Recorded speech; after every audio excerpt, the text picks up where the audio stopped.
Okay, so where to give a brief recap of what happened last time, you all had met with the speaker of Easthaven, Speaker Daneth Whalen, and bartered with him over the value of the cauldron should you give it over to the town. Athros, being perceptive, realized that there's probably more that you guys could get. So you, as a group, renegotiated, and he came up with uh, the amount that he would give each of you, which equated to about, I believe, each of you got right. Originally, it was, I believe, 2 gems, each worth 250 gold pieces, and he would be getting you double that at the cost of it taking an extra day to get that far. And as a part of the agreement, you had all agreed to spend the evening, the transition into the next day, inside the town hall, or at least the cauldron had to stay in the town hall. But you as a group decided we're gonna stay with the cauldron until we get our money. A fair point, nonetheless. As you had a long rest at the White Lady Inn and hauled the cauldron over the town hall. Irini had seen something to her out of the ordinary, which was a bard playing a tune that she is familiar with, not from 10 Towns. To actually correct that, last week I called it the Lear and the Lyre. It's actually the Lear and the Lamb. So it just small terminology difference. But she said that before we left Easthaven that she would like to at least meet with this person and see what they know, since they don't seem to be originally from 10 Towns. You all made your way to town hall and were locked inside this room, no windows, sealed off from pretty much everything, and which triggered Athros's claustrophobia. Matra tried to stop Athros from freaking out by trying to take on the image of a turtle, or a tortle, I should say, and failed horribly with her deception passing off as such, and it did not help the matter at all. And I believe Ono dispatched some of his toys for Athros to smash to help try and calm him down. And I think that's pretty much where we are, is it's like, evening time. You're all that have been locked in this room for no more than maybe 30-ish minutes or so. As There's also the Scramsax note yeah, that Ono was given. true. I have relayed that. Since you're awake now. It has been relayed. Yeah. In like very express, like, say, hey, since we're in this room, FYI, and very clearly read out, show you the note. Yeah, and if anybody wants to review what that note said, it is under the 5th tab on the top right, under scripts and paper. Everyone should have access to it now. Yeah, I do remember seeing it in there. Yeah. All right. did make it while you had fallen asleep. Everyone in the party does know, but then once you were awake and we got into the room, we reiterated it just for sole purpose, because I think that's one of the reasons why we're all in the room rather than you being outside. Correct. And that was the folly of the decision.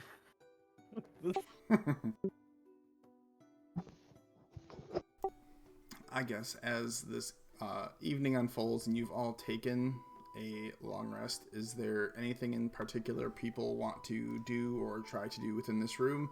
You are sealed in tight. Okay, all right. You don't have to make it worse for, Athros. Not any easier. I am like speed just throwing little trinkets out that are like just little wind 'em up toys for him to smash at his leisure when he has a spike in anxiety, when I'm calmly sitting on the floor and I'm trying to reassure Athros. I'm like, I totally get it, bud. We're gonna be out of this soon. totally understand. And hey, we're not in trouble, and best thing, we're gonna get paid when we get out of here, so no worries. And every time he smashes one, like I press to digitate extra like spark colors underneath it to kind of like change the mood and be like, "Oh, those were yellow. I wonder what color is gonna happen next." Anything to focus on him just not losing his cool and at least being prepared, focused enough to like see that he is so much stronger than this room, and we will You totally get out. are you like 100% focusing on that? Well, no, I mean, Do you have some extra attention span? I legitimately, I'm not to boast, but I mean, like, I am doing this with one hand. Sorry. Okay, cool. Why? Because I What's would up? like to, as we're kind of just have downtime or whatever, would like to kind of bend your ear about some other magics that I am trying, like interested in learning.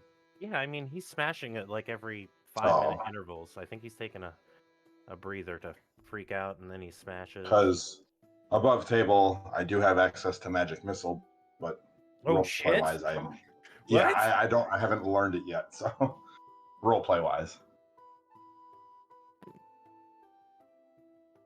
Okay, all right. That's cool. That's okay. All right, all right. Fire on. All right, cool. Hold on. Okay, hold on. Now,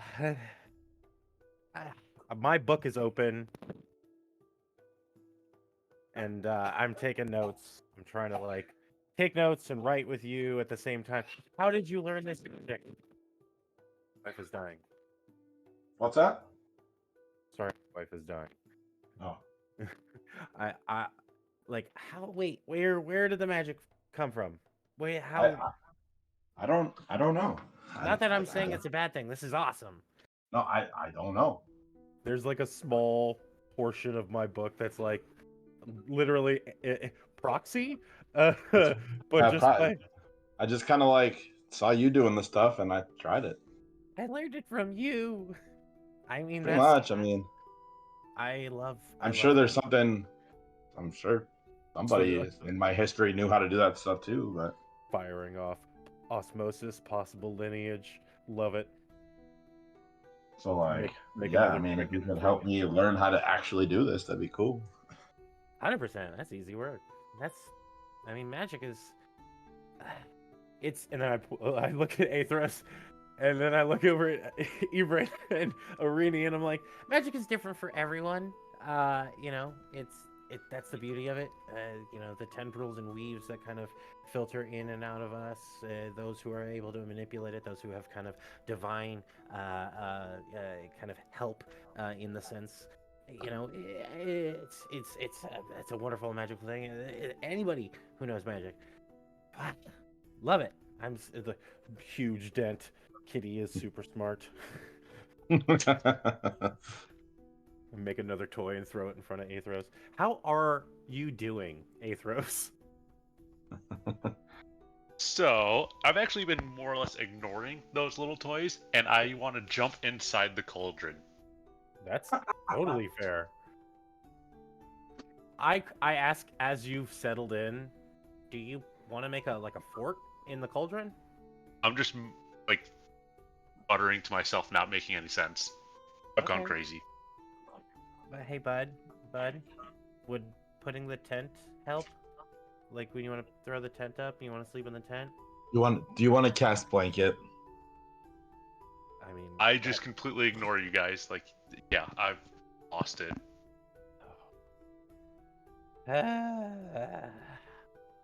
I totally forgot that. Not that I forgot. I'm vaguely unaware of his one claustrophobia, plausible trauma to attributed to this. Although I don't understand the cauldron thing, but I guess it could be a full encapsulation of safety, which is respectable. I like without looking at him. I prestidigitate like the smell of apple or like apple pie in his nose, and hopefully that gives some kind of at least good sensory positivity in his head.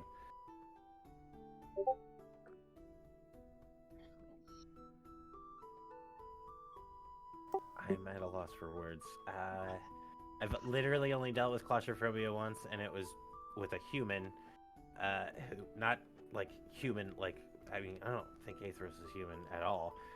But like they just had never been in caverns before, which seems very weird because like you guys have miners and stuff like that. And, I look around the dais and I'm like, none of us are humans. Crap. Okay. I don't know, Aethros, do you have any experience in like the? Oh wait, no, Aethros is literally dead. Like can't mumble. Question. Iibryn! Yeah. Add claustrophobia, catatonic states, anything, ballpark, yes? That Shoulder shrugging. you'd kind of see Iibryn's still on the far side of the room. I'm kind of sitting in a pretzel shape on the floor with my hands on my knees with my palms facing up, and I'm just kind of focusing on my psionic energy, and I'm just messing around with my daggers, and I'm trying to get them more clear. Honestly, he's no longer freaking out in the cauldron. Maybe let's just let him be for a minute and see what happens from there. I mean, it's a quiet freaking out. Like, it's more of like I say, isn't the cauldron also small? No, I don't know how he's not. It's a pretty decently sized. It's a pretty big cauldron. Yeah, it's Right, but I mean, if he's worried about this room, wouldn't you be equally worried? I don't know. I feel like in this circumstance, it's in all respect, he feels shielded within the cauldron while he's having a mental breakdown. Shield? And I pull out my shield. I don't know if that would help or not. As you're having this conversation about, I'd say about over the course of about 10 minutes, here and there you see Aethros kind of moving his hands in a particular fashion, but you can't really put two and two together as to what. And as you get to the point where you're talking about shields, you feel the entire room become engulfed in this deafening silence. As the only person who would see it or understand it probably beforehand would be Ono. I don't think anybody else's passive is high enough for it. So we can't dancing. We can't hear anything. He casts silence. The moment, as you said the word shield, you hear this I don't want to say tinnitus ring in your ear because it's quiet, but as you try to speak out your words, you can't hear them leave your mouth. Beautiful. Okay. Well, not beautiful, but perfect because explanation. I try to do prestidigitation and it's not working, and I'm like, there's a very clear mime of me cursing. Oh yeah, no, I just keep trying to talk and I'm getting more and more frustrated every time I don't hear it. I let my quill do the talking and I start writing on the wall. He's cast silence. Unfortunately, we are stuck in this situation because I cannot dispel it. I keep trying to roar as loud as I can at this point. Once I know that he's cast silence. As soon as it went silent, I would cast Dancing Lights, and then I would want to make a perception check. And you would not be able to because it requires a verbal component. Can't I do it mentally, though? Or does it have to be a physical verbal? Has to be projected verbal, from your mouth. Just like somatic has to be physical movements from your body. That's why you can't do it if your mouth is gagged or if you're... So after underwater is the difficulty. So spells that require a verbal component cannot be cast inside a sphere of silence. Which honestly, because this room is 20 by 20, this would take up the entire room. Yeah. He honestly, he's casting it in a very large area. We're screwed. So is there people outside of here that probably can't hear anything either? Most likely. Probably, yeah. I would say the guards in the radial on the outside, or probably a handful of guards above. Can I just make a BS Arcana check just to see if above table know how long this is, but like, oh no, like, is this one of those things where he's just gonna spam this for the next few hours or something? What check are you trying to make? I'm sorry. Just a simple Arcana check. Like, I know this is probably gonna last us just a few minutes, so it's just literally like 10 minutes of 10 minutes of silence. But I want to just take a shot in the dark and see if he's going to be spamming this for a while. We need to kind of figure him out. Okay. I'd still like to make a perception check because as I'm messing Yeah. with my daggers, I am focusing on Scramsack's note, which has brought up a few things in a very short paragraph. And I mean, I've got 2 daggers I could fire off instantaneously if I see something threatening. Yeah, that's fine. Go for it. Hey-oh. You can almost hear.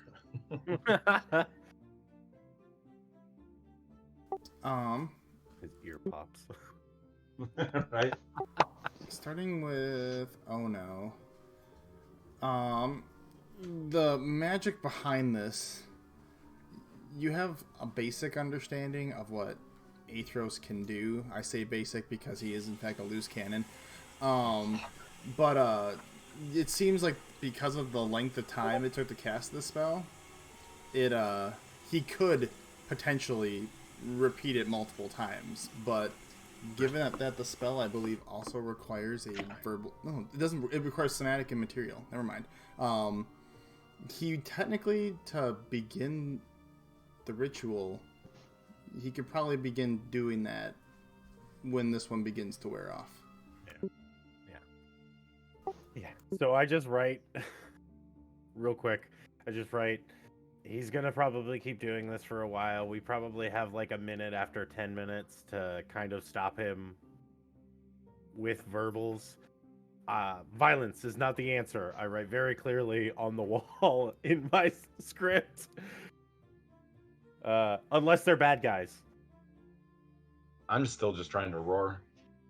I don't understand it. But yeah, and with my perception, I'm basically looking for anything that maybe shimmers off a light or something that maybe looks out of place. My guy is paranoid right now. Okay. As you take a long look around the room, looking for like ripples in like the not so much just the weave, but like in general, like the overall appearance of the room. You're not seeing anything like out of place. Like everything, like you're genuinely locked in this room. Your fairy fire that you cast earlier didn't pick up anything out of the ordinary in the room. It appears to just be the standard, a standard like vault like security area of this town hall building, but you'll be keeping your eyes peeled in case something changes.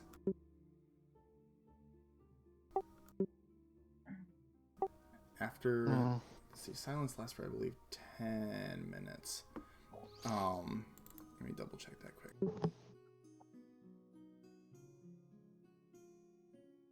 As you're trying to you begin like creating like a system of communication between the party members inside this silent field, which is truly remarkable given the short time it took you to come up with something. You feel the silence begin to fade, and like I would say like Ono might be like verbally like telling himself a sentence, all begin to finally like hear that sentence return to your ears as the silence begins to wear off. I don't know if he's gonna really receive a hug very well, but maybe if we can just flood him with affection. Wait, can you guys hear me? Is that? Oh. I mean, if I'm finally able to speak, I finally want to just as loud as possible. I'm roaring. He's just been death metal roaring essentially till it. Yeah, his voice is probably sore. What the hell?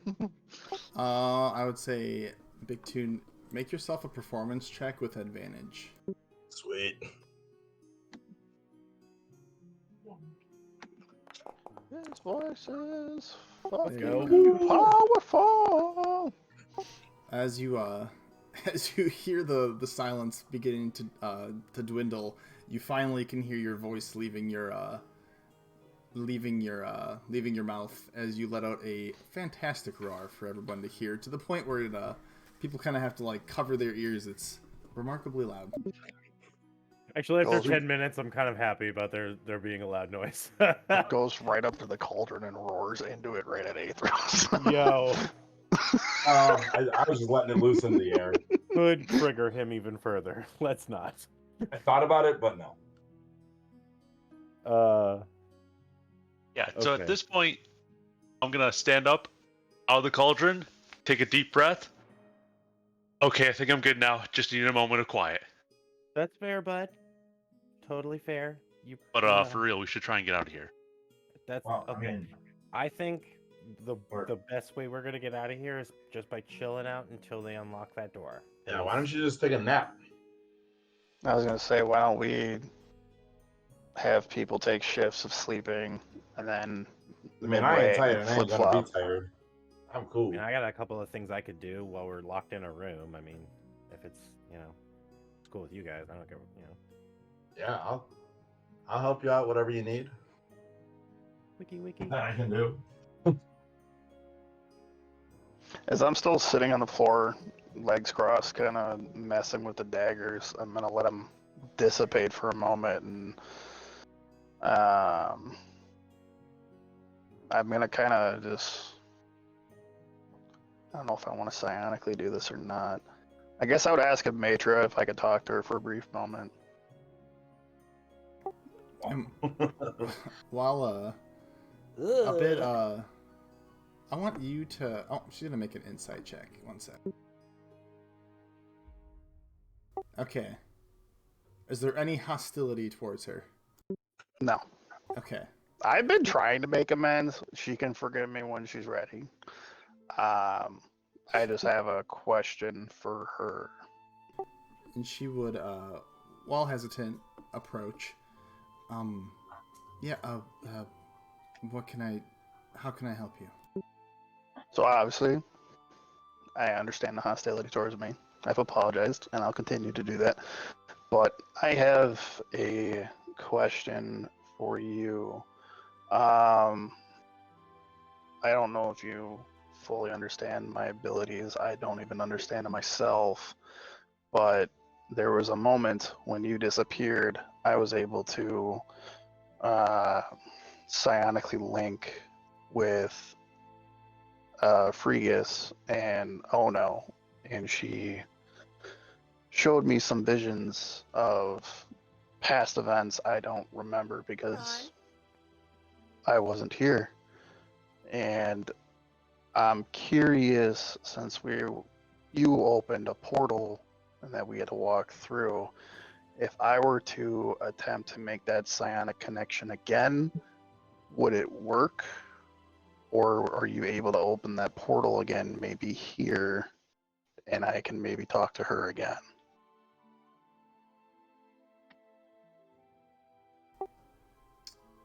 You want to speak with Master Priestess Fregus again.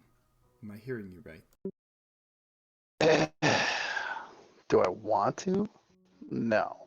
Sounds like you want. But there is another. You could see my guys getting like physically uncomfortable. There's somebody in the party that I think needs to see what Ono saw, and if there's an ability or a way for me to do that psionically again, it starts rubbing like the back of his neck. I would be willing to explore that option. But, if I can't psionically link with her from here, that's perfectly fine. If I had to guess,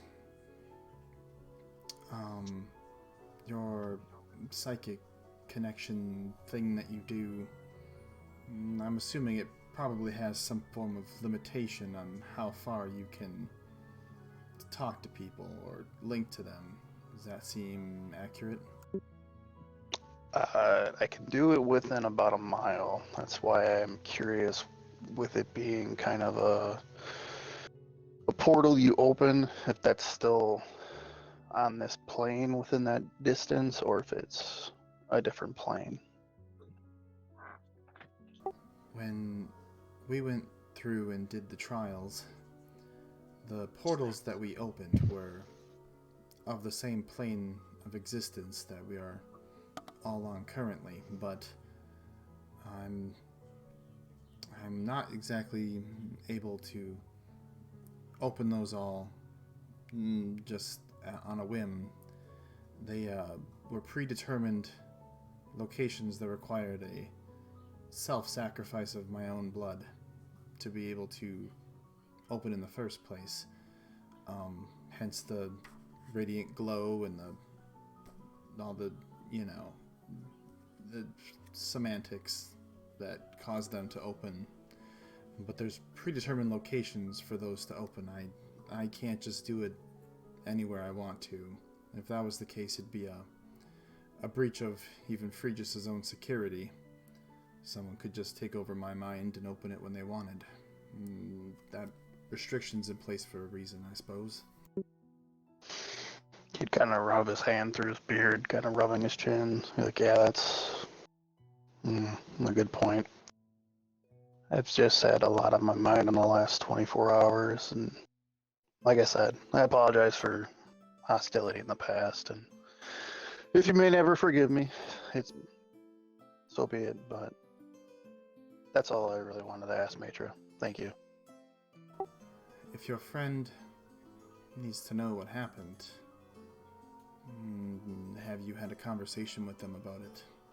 Or is this your first choice of decision to get them to understand? Well, I mean, last time it was sudden. I didn't really expect my family's lineage to just be exposed so frequently and so fast, but the party member that saw it, at least, is somebody I respect and hold in high regards. So it's just difficult to open up.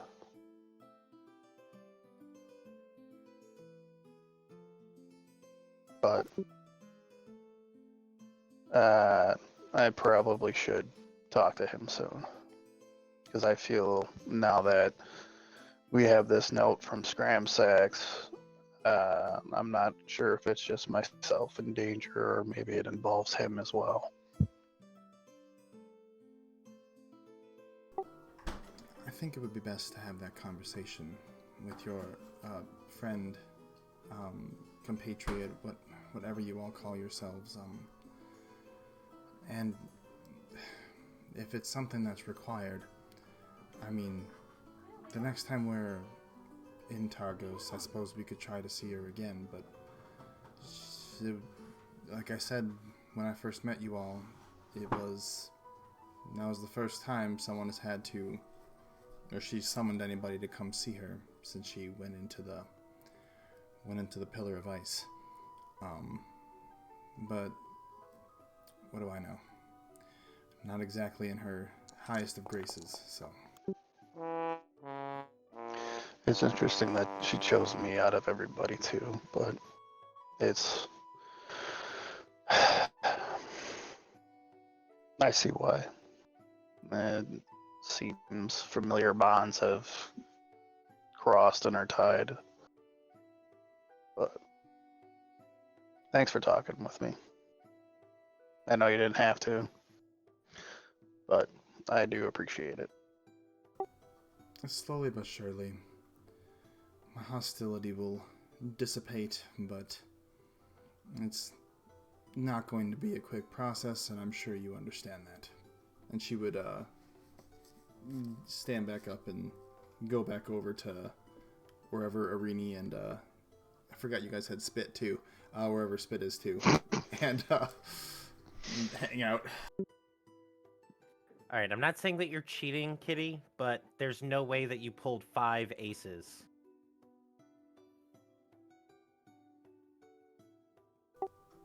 Did you just say that you you had 5 aces?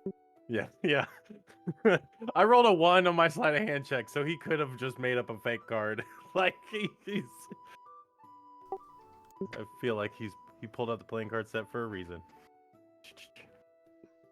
He's got to make that coin when he can. You gotta make that paper, bro. You gotta make that paper. Inter-party coin exchange. Yeah. It's just a piece of parchment with an A on it. Yeah, it's literally so that's how unfocused I am of like playing cards. Like, what is this? I've never played this game before. What is this? War? Bridge? Hearts? I will say that I guess why my focus is drawn to there, and while you guys are talking, could I just, with all of the stuff, like the random materials that I've acquired, can I I don't want to build a fully complete functioning working one, but I want to build the frame of a hand crossbow. Is that completely within my realm of like scope of reason? I would say, yeah, I'd say you have enough materials where you feel like you could probably probably have enough to begin assembling a frame. I would have you make it'd be a check with your tinker's tools. I would love that.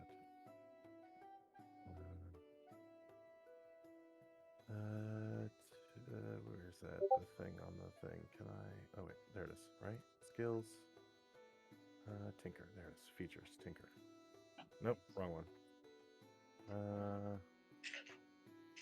There it is. Tinker tools. No, there it is.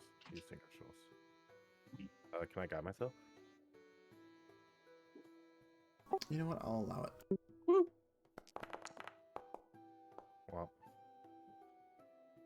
it's not perfect. Essentially, I just want so the hand crossbow, obviously you would need the recurve part. I'm skipping all of that. I just want what would essentially be the hand grip and the shaft for what would be where the bolt would slide. And that's essentially all I want to get to. Okay. And yeah, while there's a couple parts that you work on that you feel you might have to go over again to refine and make as good a quality as what you want, you feel you do have a functional frame for what will be or could be you said a hand crossbow? Yes. Yeah. But I gotta oh, the wool has been pulled over God's eyes. I've got plans for this frame. Wahahaha. I'm sure you do. And I don't know if anybody else's, but my foundry just took a poop, so I gotta refresh it. It might have just been mine. I'm still good. I currently support WebGL rendering, that's total crap. Yeah, no, I'm good. Just double checking. I'm gonna kill my foundry. I'm gonna close it and reopen it. That's fair. Oop.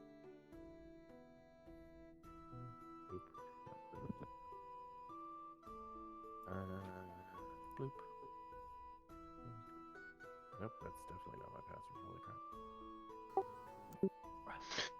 I guess as Matra walks away, I'm gonna look at the party and I'm gonna expend one of my psionic dice and psionically link with one of the members of the party and request we go over to private chat.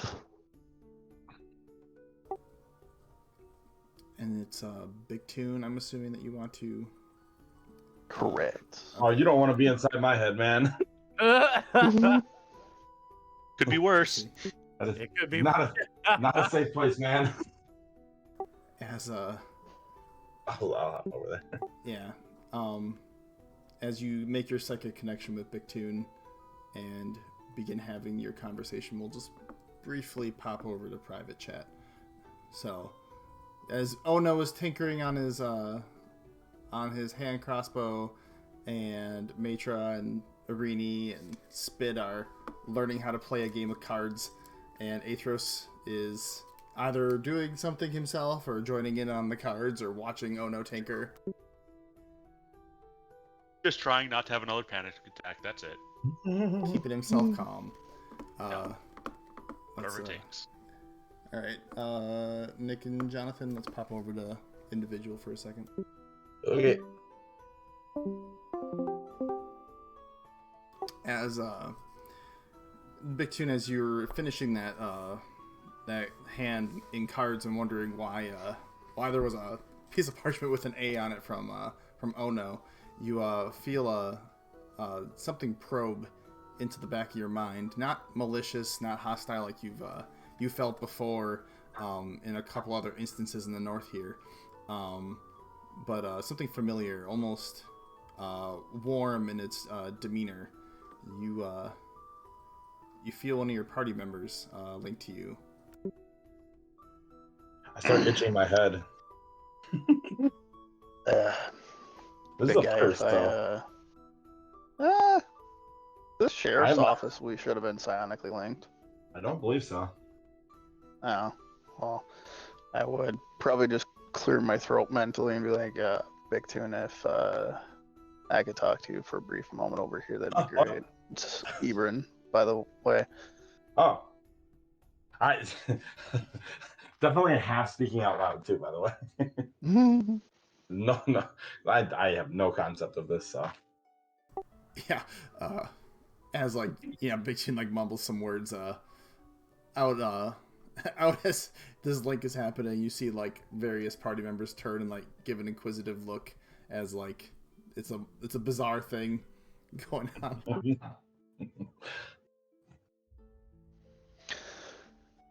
There'd be kind of I feel like a moment of awkwardness as Big Tune would probably sit down next to me and be like, so what are we doing here type thing.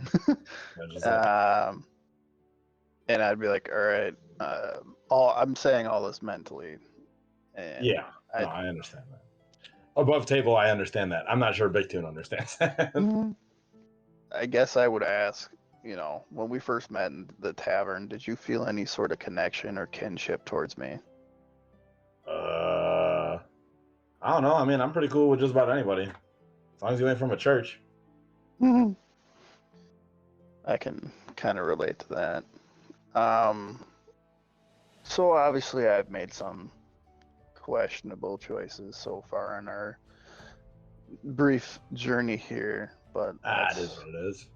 Not for this discussion. There's a level of my guy getting more uncomfortable and kind of just patting his legs, just all right, calm down. Obviously, there's some time missing from myself.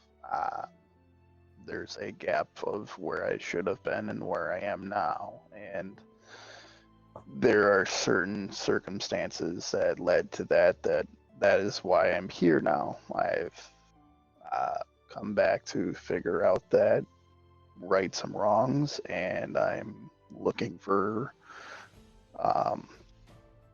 answers, one of which is my father's short sword, which is a very powerful moonblade, and in the wrong hands it can do nothing or it can be cataclysmic.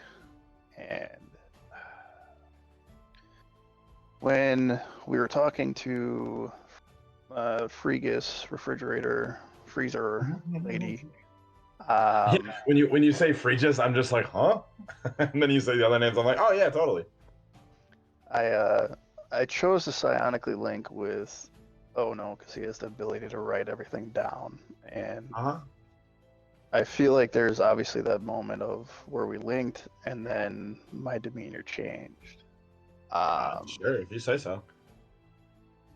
I'm not trying to be a dick. I don't know. Freegus was around when my parents were. Oh. And that is obviously a very long time. She only showed snippets of my past. She obviously made it apparent that my mother is still alive, which had the feeling, considering I have these, and I would pull out the daggers from my back. But I never knew for sure. But quite some time ago, my father had an alliance with your race, the Leonins, and Oh, sweet. left his sword there with them. Ooh, it just something that I possibly could have heard of, Dakota. I would say make a history check. Okay. This is the time period that happened would have been a long time ago, but make a history check for me and we'll see if you remember. Oh, I sure don't. That had so many good possibilities too. It was You, like, oh. You don't know really much about the short sword and the history with like Iibryn's father's lineage. Doesn't really seem to ring a bell. Okay. Yeah, no, that's news to me, dude. But I just want to make you aware, because now that we have this random note from Scramsax, I just have a few things running through my mind, especially now that I'm here. There's somebody that, for one, how does he know I'm a plane traveler? The dude's just a simple bartender, or I so thought. Yeah. And now Yeah, I mean, there's a tabaxi looking for me. Just with my brief family history being tied with yours, I just wanted to give you a heads up. This might also involve you as well. That's cool. And I know you are a confident kitty, but you might want to take this serious. Sounds good, homie. I got your back. Don't worry. Iibryn, in this conversation at all, would you describe in any way what the Leonin looked like that you had seen your father give the sword to? I would, except I physically don't remember. Okay. I would say you make a history check with advantage for me, because it happened so recently. See if you remember. Because if you don't remember, then this whole conversation might be fruitful. Do you remember one tiny detail about the person, other than the fact that they were a Leonin? Is that they wore an eye patch. That is the only thing that you remember as you're describing this conversation. Just remember being a male Leonin, looking down on my father, and what I assumed to be his last breath as he handed the sword over. He had an eye patch. Well, that rings a bit more of a bell. Oh yeah. Now I understand. Okay, all right. Okay. I mean, I definitely let him know that I know what that is, who that is. Okay, so you. Yeah, I'll send him the thing that you sent me. It'd be easier. But if you want a more in-depth recall, I don't know what's the one that's going to be needing to talk to, but sure. I just don't know what to think about this note. Right. Yeah, I mean, like I said, we may not only see eye to eye, but I got your back. Appreciate it. This is what I told you when you said eye patch. I've told you about that dude.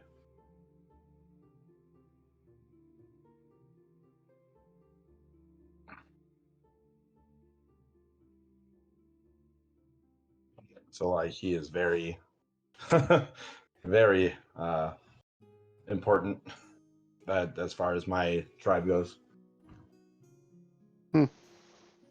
Interesting. All right. Well, I guess we can go back to normal chat. Yeah. All right. As you guys finish your mental conversation, we will return back to the rest of the group. Oh, Bakeba. Hand crossbow, heavy light crossbow. As we return, I'm just gonna quickly run my dog outside. I will be right back. What? He said he's gonna be right back. Okay, cool. Yeah, it's 1d6, 1d8, 1d10. What were you guys chit-chatting about?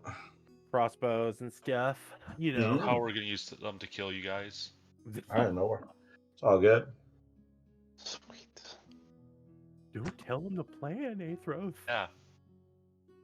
I mean, that's all right. We have our own plan. Here in this room is where the party divides itself. Yeah, no, this is the end of the campaign. Little do you guys know. Little do we know. Now we're actually all the final boss. Yeah. Yeah, yep. End of the road, boys. It's the BBEGs. I'm scared of a battle royale between all of us that could be extremely dangerous. Yeah. I don't think I'm winning that, to be honest with you. I probably, on just sheer luck alone, would probably last a handful of rounds, but I don't think I would last very long. Getting sneak attacked or getting clipped up by one of Aethros' spells or getting literally just decimated by your action surge. I was gonna say, long as none of us become like poisoned, where like the poison makes you undead for a minute, and Irene just blasts us all. That's the other thing. Yeah, Irene's got that. Here's the thing: it doesn't even matter if they're undead or not, because the thing's still gonna do hella damage. Yeah. The damage that we saw was not doubled that day. Yeah, it was. Irene It was doubled to 98. I don't believe so. I'm pretty sure we had the conversation of it was actually well over 100 something. It was 96 damage is what she did with that attack spell. Yeah, no, M says it would have been well over 100 if the damage procced properly. Yeah. Oh, I misheard him then. I thought he said it Oh, was yeah, 'cause whatever, none of my- 40 something, then doubled to 90 something Yeah, because there it was were undead. buffs that didn't get attributed. Yeah, No, because actually, I'm pretty sure it was, what is it, like 6d8 or something like that it did to begin with. Yeah, it was some ridiculous roll. So it would have been 48 plus a roll plus double damage. Irene spit hot fire. pretty much, yeah. But even then, even if it wasn't double damage, to be honest with you, that would still one shot us all anyway. How does Renia feel about being turned into Megan the Stallion? Uncanny dodge. Evasion. Evasion. You can't evade Megan the Stallion. You can't. Okay? Misty step. I don't know. You can't escape it. Darkness. Just throwing stuff on the ground. Like, you start throwing spoons. Stop. Just go away. Is that a ration? I think my only legitimate chance would be to, in a battle royale, would be to try to roar the shit out of all y'all. And you just could make try to you force cast run away. Magic Missile. I'd love to see you try to force cast Magic Missile, to be honest. Just in general. Yeah, I have to see how much longer it may take for me to actually officially like roleplay learn that spell.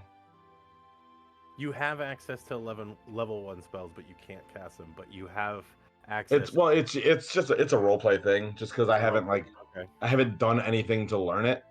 You know what I mean? Okay. Like, I love it. When I initially asked him, I was like, well, maybe I can do this because I've seen you cast Firebolt 10 trillion times. Okay, I'm back. And maybe I have to go to like a library to learn, I have actually another cantrip and a level 1 spell. I mean, to be fair, I would have written it down in my right. book. It would have been open and exposed. I mean, like, yeah, The it's only my one- go-to cantrip, yeah. The only one that I would not have a reference for would be True Strike. I mean, honestly, yeah, you've definitely heard me do the verbal part a million times and at least seen me do the stomatic, like, component to it. So, yeah, 100%, yeah. It makes perfect sense and I love it.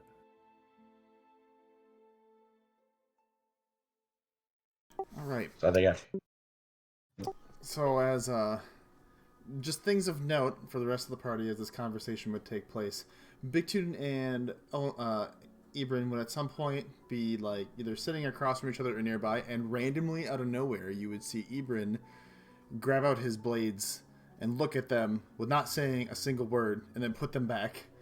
And Big Tune randomly, occasionally, like uttering words out loud, Yeah. and then there be no context behind them as he's not used to the psychic link thing. But most of his stuff would be in his head. So as everybody's doing their thing, just random blurts out in the room. And I feel like I clock this. I feel like I look at this and I'm like, I think I say it just as bluntly to Aethros, who probably is nonplussed as I am at this point. Iibryn's talking psychically. That's just magic. I mean, I'll do right. No, I mean, no. Okay, yeah, that's fair. And I just go back to tinkering.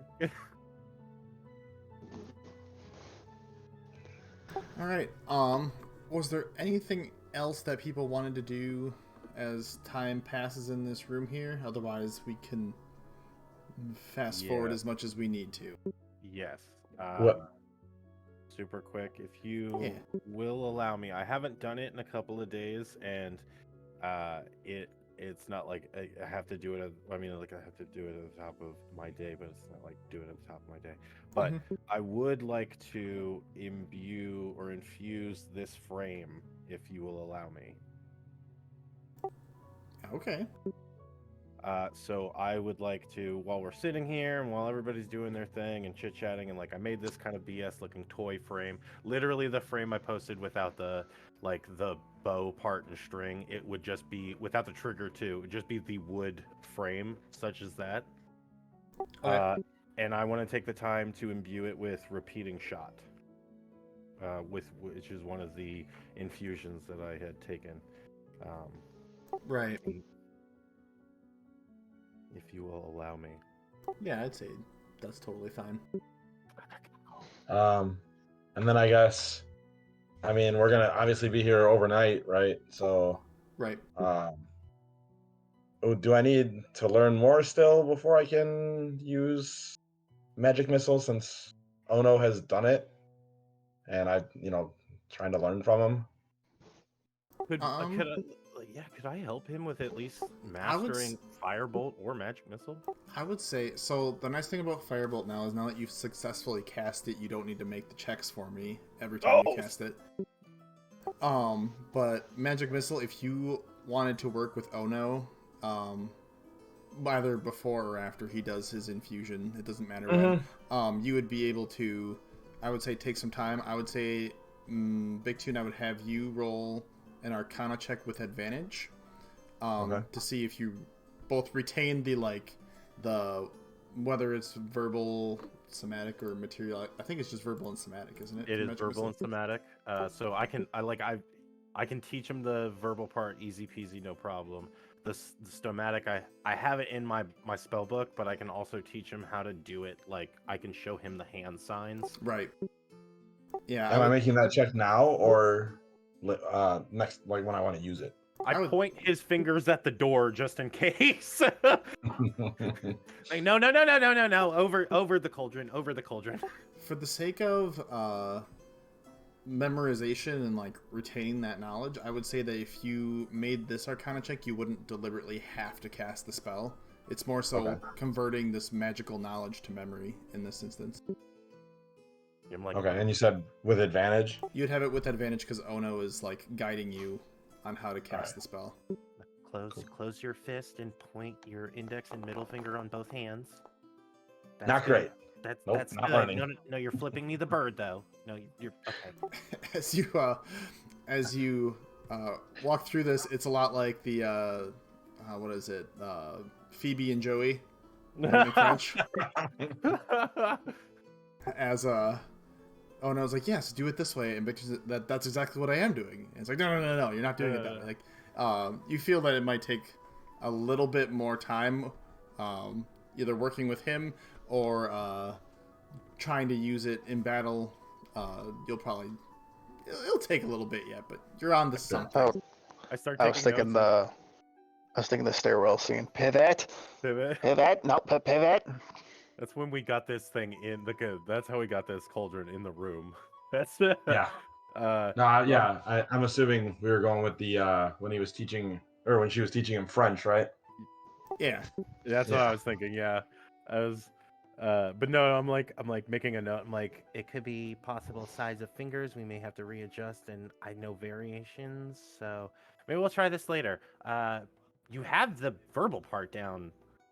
Perfect. I think it's your finger movements. You keep going counterclockwise when you need to go clockwise. Another reference could be learning the fusion dance from Dragon Ball Z. You have the verbal part down, but you need to learn the somatics. Yes. However, I will say for future uses of this spell, by default you can roll this with this check with advantage until you get it right, because you have that down. Yeah. All right. Cool. Boom. So next time you do it, I'm gonna give you guidance. I guess before we do like a rest or anything, I don't know if we're gonna be really necessarily sleeping. Right, because you guys did sleep previously, like right before you came here. So for all you, like, if you needed to do anything light duty, or honestly even not light duty, like if you need to do anything that you haven't been able to for a while, this is the optimal time to do it since you're trapped in this room. At some point in time, I'd probably verbally call out, "Oh no," and just kind of wave him over. And if anybody else wanted to talk, I just want to bend his ear about something. Dang it! Hold on, like I'm trying to focus on this thing. I'm trying to like, what's up? What's going on? I'm like sitting with the crossbow in my lap, and it's like in a small field of like vibrant like neon blue and pinkish purple, like just being like wrapped in mildly levitating in my hand. Like, what's going on? I'm trying to focus on this. What's up? Besides the obvious, doesn't Scramsack's note kind of raise several red flags to you? I mean, yes and no, but not really. Why? Well, for one, just the way that he words it, he sent this letter to several allies that he has. Allies versus friends. That's kind of an interesting choice. I never told anyone that I am not from this realm. That isn't anybody of this direct party. The fact that he knew, or could at least assume that I'm the one, kind of raises another red flag. I mean, Aether's has pointed this out once or twice.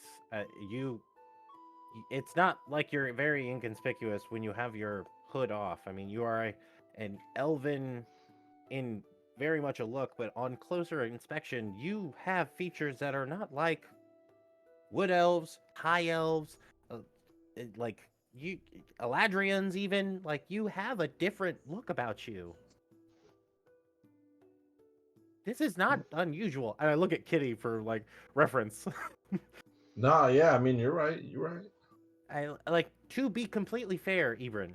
To be completely fair, when your hood is off and we're chilling at the tavern, you would think the most looks are coming because of like Kitty or Irini because of their stature and feature. A handful of people are usually pointing and looking at you because you are not a normal elf.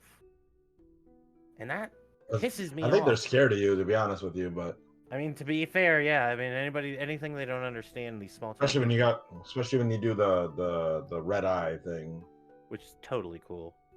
Oh yeah, 100%. So how do I go forward about this person all of a suddenly looking to find me? Do we treat this as hostility, or? We'll see. Let's see what it is. Yeah, with what Kitty says, jumping off of that, honestly, I think we need to play it close to the chest, bud. I look at you with like, my mask is down and everything, and I've got like my pipe in the corner of my mouth, and like, I'm trying my best to focus on this, but I look at you like as very endearing as I can. I'm like, we should just be cool from here on out, and like really just focus on observing rather than reacting. Is that hitting close to home?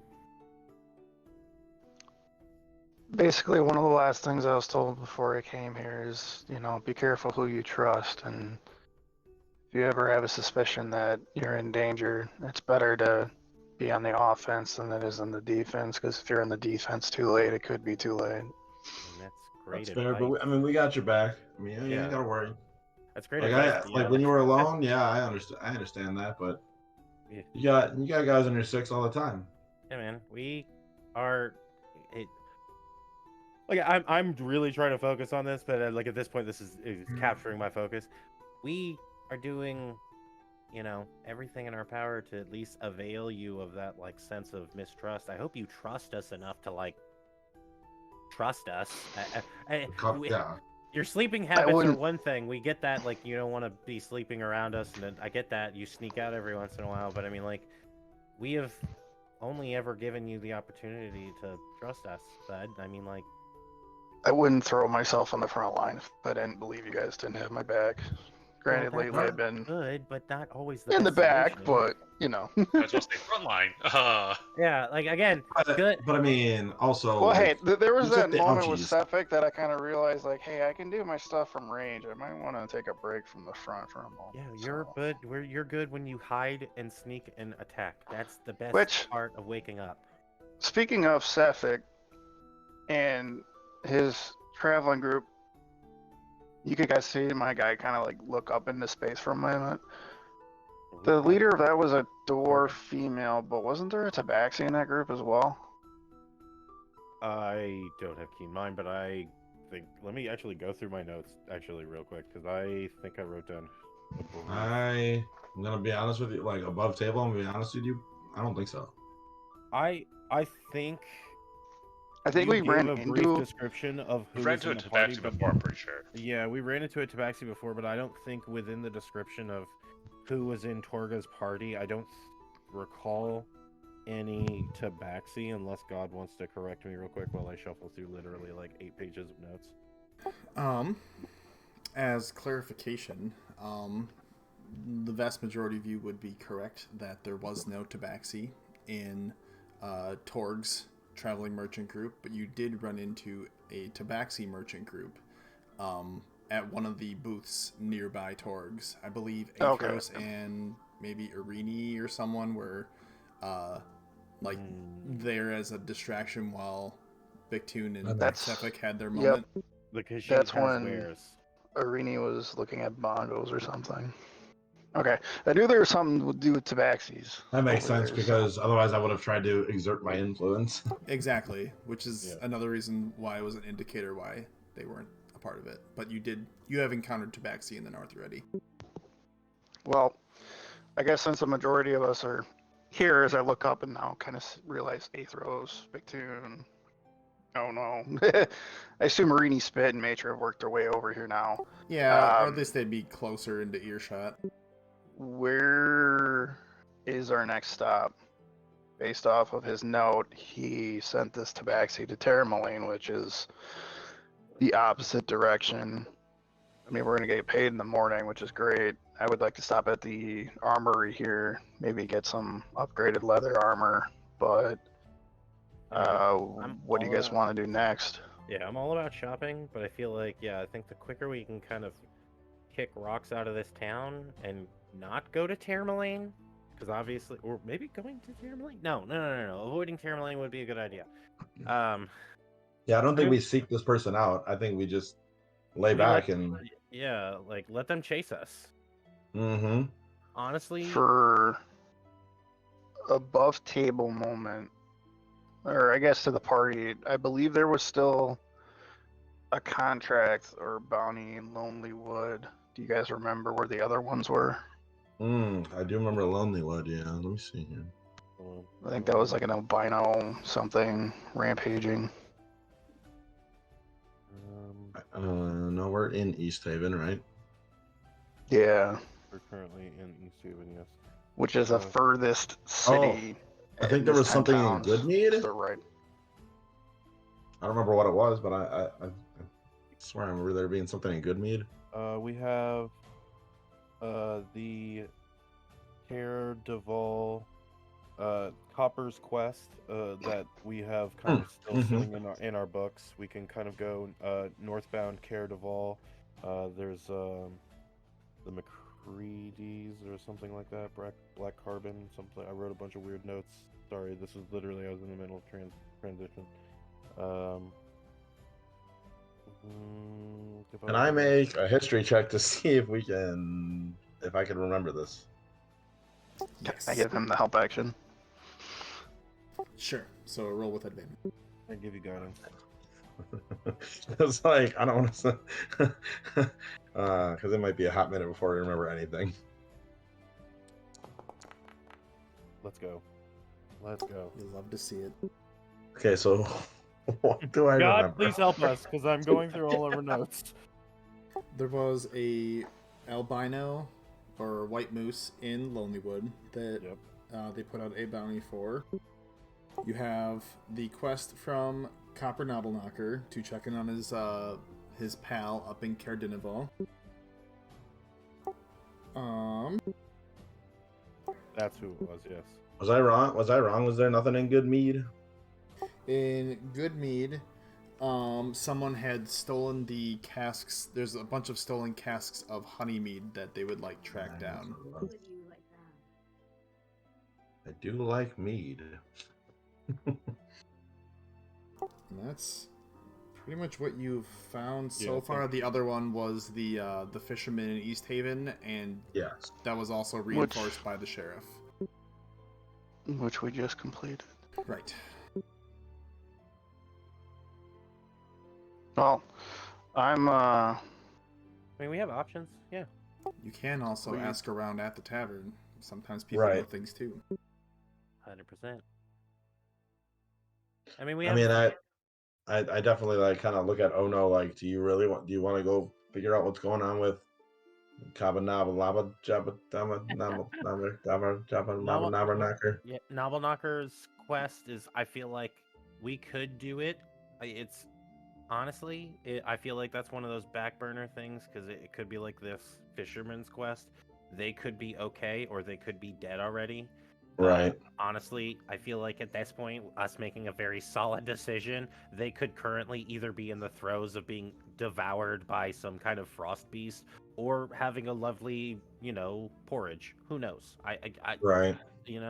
So Because I pulled out the map and was just like listen, we're right here, Care Denival and Goodmead are right here. Or do we really want to go all the way out to? It's gonna be probably a day or day and a half of traveling to get to Lonelywood. you know what? Well, and that actually, considering that's for the makes- Tabaxis, I'd say let's avoid that half. No, So that I'd say actually either makes Denival great or sense, Kitty. Goodmead. We could kind of stay close to Easthaven, and at least we could go and do one of these kind of offshoot tasks. Like, we could go and hang out and check these things out and kind of do that, and then at least come back to Easthaven and see if there's been some kind of ripple or word about someone's looking for Iibryn.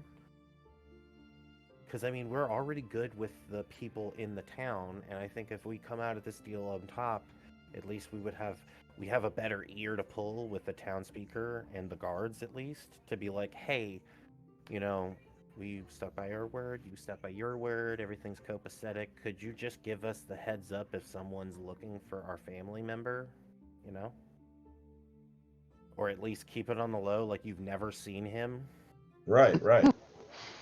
Because at least then, if we have that confirmed, like someone is talking to us, and then we know that they've been in Easthaven within a specific time frame, then we can react a little bit, I would look, when you say that, I would look at you and Aethros and just, either of you have the ability to send a message yet?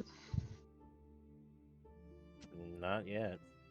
Okay. No, I mean, I can send a message by talking. I can write sometimes.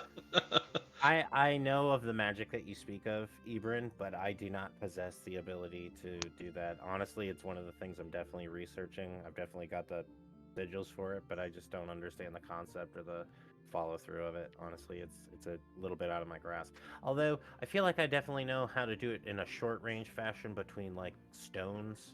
That's easy work. So once I can kind of expand upon that, I finger guns at you. I'm on that boat with you, bud. Well, Kitty wants to go to Good Mead, so I'd say let's go there. I mean, who doesn't want to go to Good Mead? I do like mead. I mean, come on, that sounds like a wicked awesome time.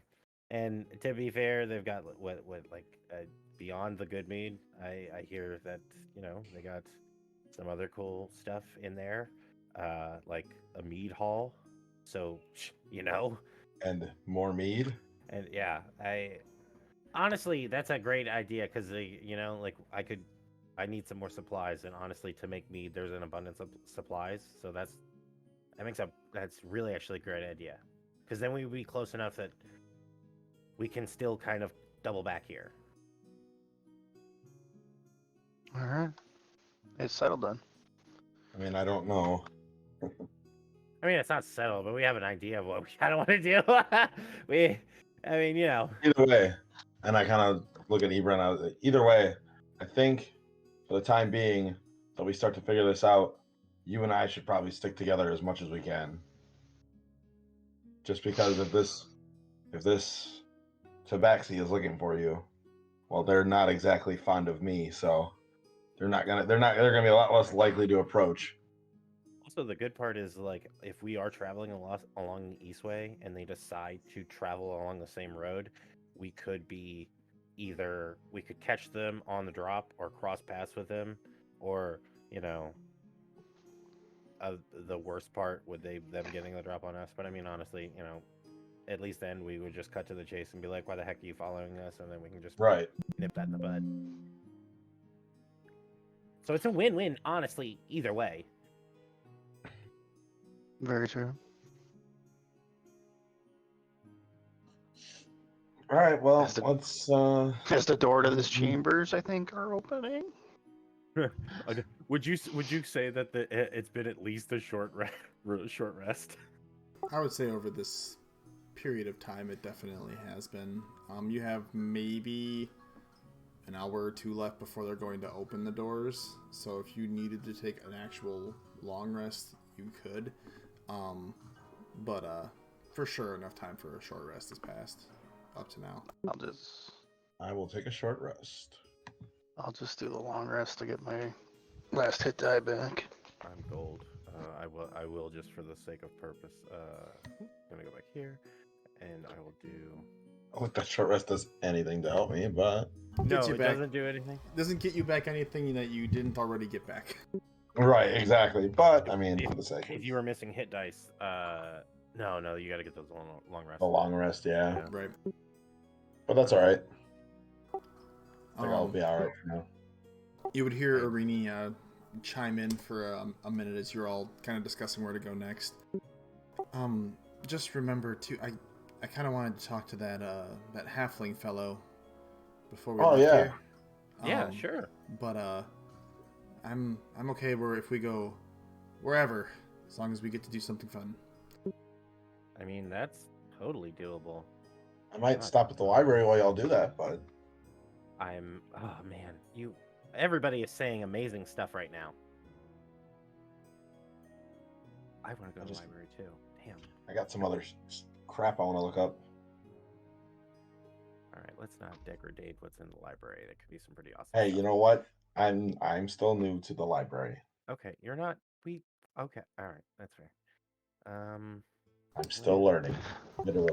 I just imagine Bictune as Sokka from Last Avatar. I've decided I want to spend my day at the library. Pretty much, yeah.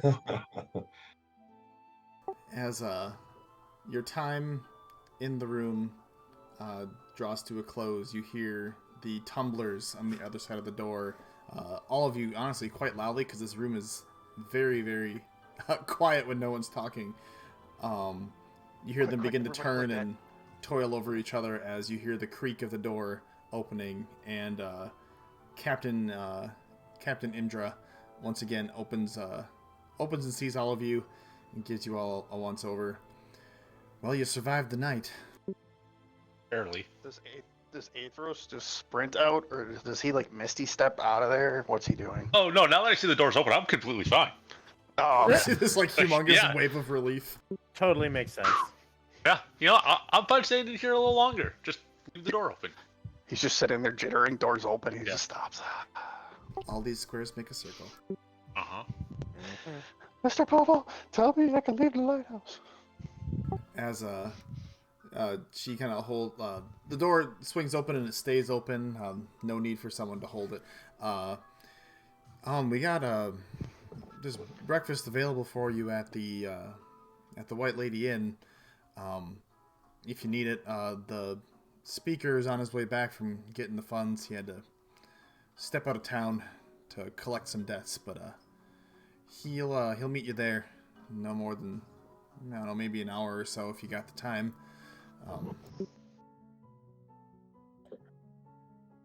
I'm there. Yeah. Yeah, Yeah. sure, 100%. Insight check. Go for it. Let me get myself real quick. Do I get any, like, is this anything out of the ordinary? Gotta get a funk on this guy? We're getting the so wool pulled over our eyes.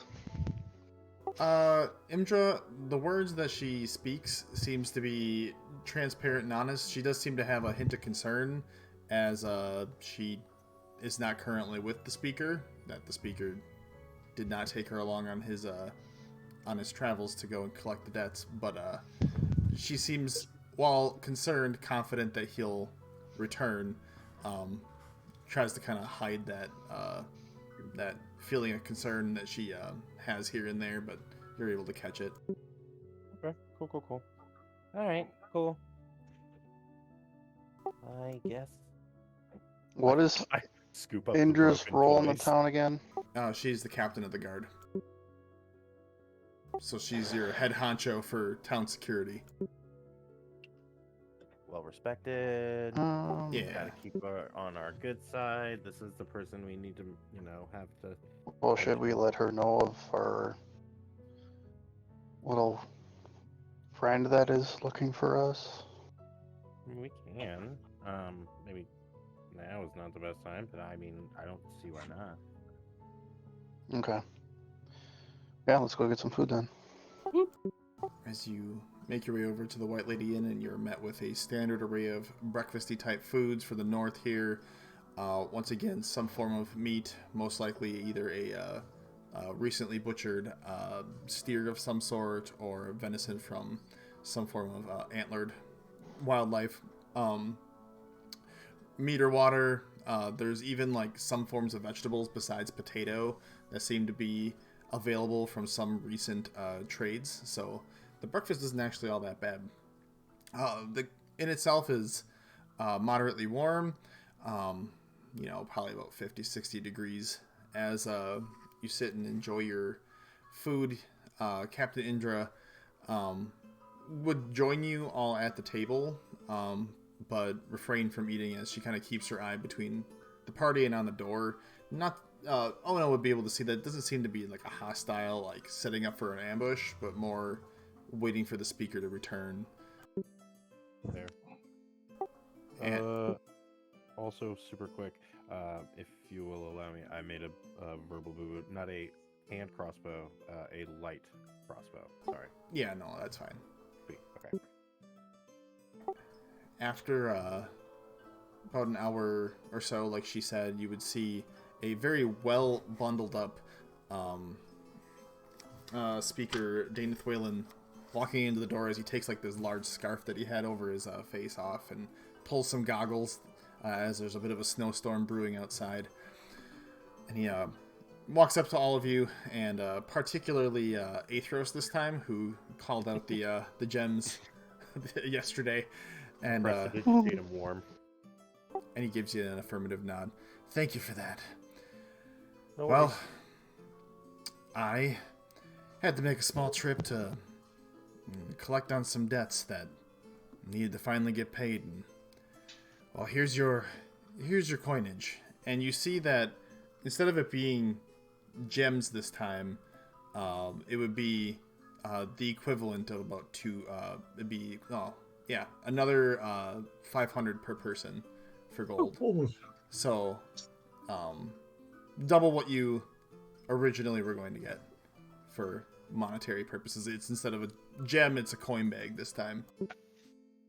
Way more Yeah, than we what Ono tried to get. rich. Okay, all right. To be fair, I was not trying to like nickel and dime this dude, but I'm extremely impressed. I humbly am smiling at Aethros. So wait, we all get a purse of 500 gold. So On top. on top of the 500 gold equivalent in gems from last time, so you each get 1,000 because there's enough of you here.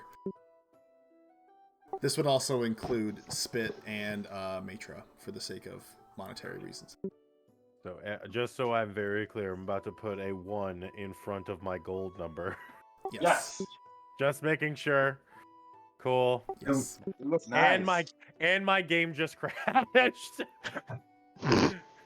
It was like, nah, fool, you're cheating. I know you're cheating. Yeah, and now it's saying browser doesn't support WebGL. You lying sack of crap. Jesus Every Christ. time. Every time. I'm sorry. Nah, man, I love it. It wasn't ready. It wasn't ready. It looked nice like that. I'm not gonna lie. Yeah. All right, relaunch. Well, I guess I would thank the town speaker for, going out of his way and collecting on some debts to square it. I hope you guys, utilize the cauldron to help everybody out here get some food. And then, Is Iibryn in the room with us? Indra is sitting at the table, just not eating food. Okay. It's no problem at all. What you've brought us will help feed our folk here for, well, a very long time. Honestly, if it's exactly what you say it is, it'll feed us until I'm no longer standing. Which is A big plus. I mean, not about you not standing, but the, Yeah, are you gonna be sitting down or? it's a expectancy of life thing, Kitty. Oh, Super quick thing. Could we bend both of yours ears to just a quick kind of hey, let's pay attention to this, please? If at all possible, would you please be kind enough to not mention that you've seen anyone, and I gently hand gesture to Iibryn, like him. Apparently, we may or may not have a negative following of the kind of a bounty hunter-ish kind of thing. Look, nothing to put you guys in danger, but we want to make sure that if this is a problem, we're going to take care of it. And if you could just do us the favor of just keeping us on the low / when we want to check in and be like, hey, is anybody kind of, chit-chatted about, we want to kind of nip that in the bud. Is that kind of cool? When I say that, I want to insight both of them. I want to catch a read on how they are reacting to me pointing at Iibryn and kind of describing what I am describing. I would be Okay. willing to give him the help action if you allow it.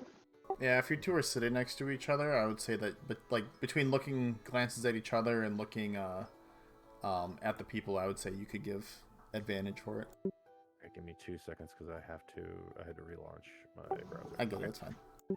Okay, and clear character, oh no, and advantage on insight, and I'm gonna guide myself because just in case, shabloosh. I'll take that. As you kind of mention these words to Daneth Whalen and Captain Imdra, they look at each other, they look to Iibryn, and then kind of take an overall glance at the party at separate times. Daneth would he'd look down at his hands and then up at you. So someone's hunting elves here in the north, or is it specifically your friend here? I think it's specifically him, but we have reason to believe that, and this is just a blanket fire kind of just suspicion, we have reason to believe that his ilk, his lineage is being hunted in the plainest of terms, and we are trying to figure out who is doing that and why they're doing that, and we're trying to put that, we're trying to nip that in the bud. And I hope we've gained your respect enough that you could afford us this luxury. It's basically just a small favor or token of appreciation, a way that not only our group you can count on, but then we can count on you and continue to build that relationship. And I'd kind of hold my hand out to like Captain Indra, like waiting for like a handshake. You would see at least Speaker Danath Whalen kind of sit back in his seat for a moment. Well, it's not so much. I can speak for myself and those that are close to me, but I can't speak for everybody here in town.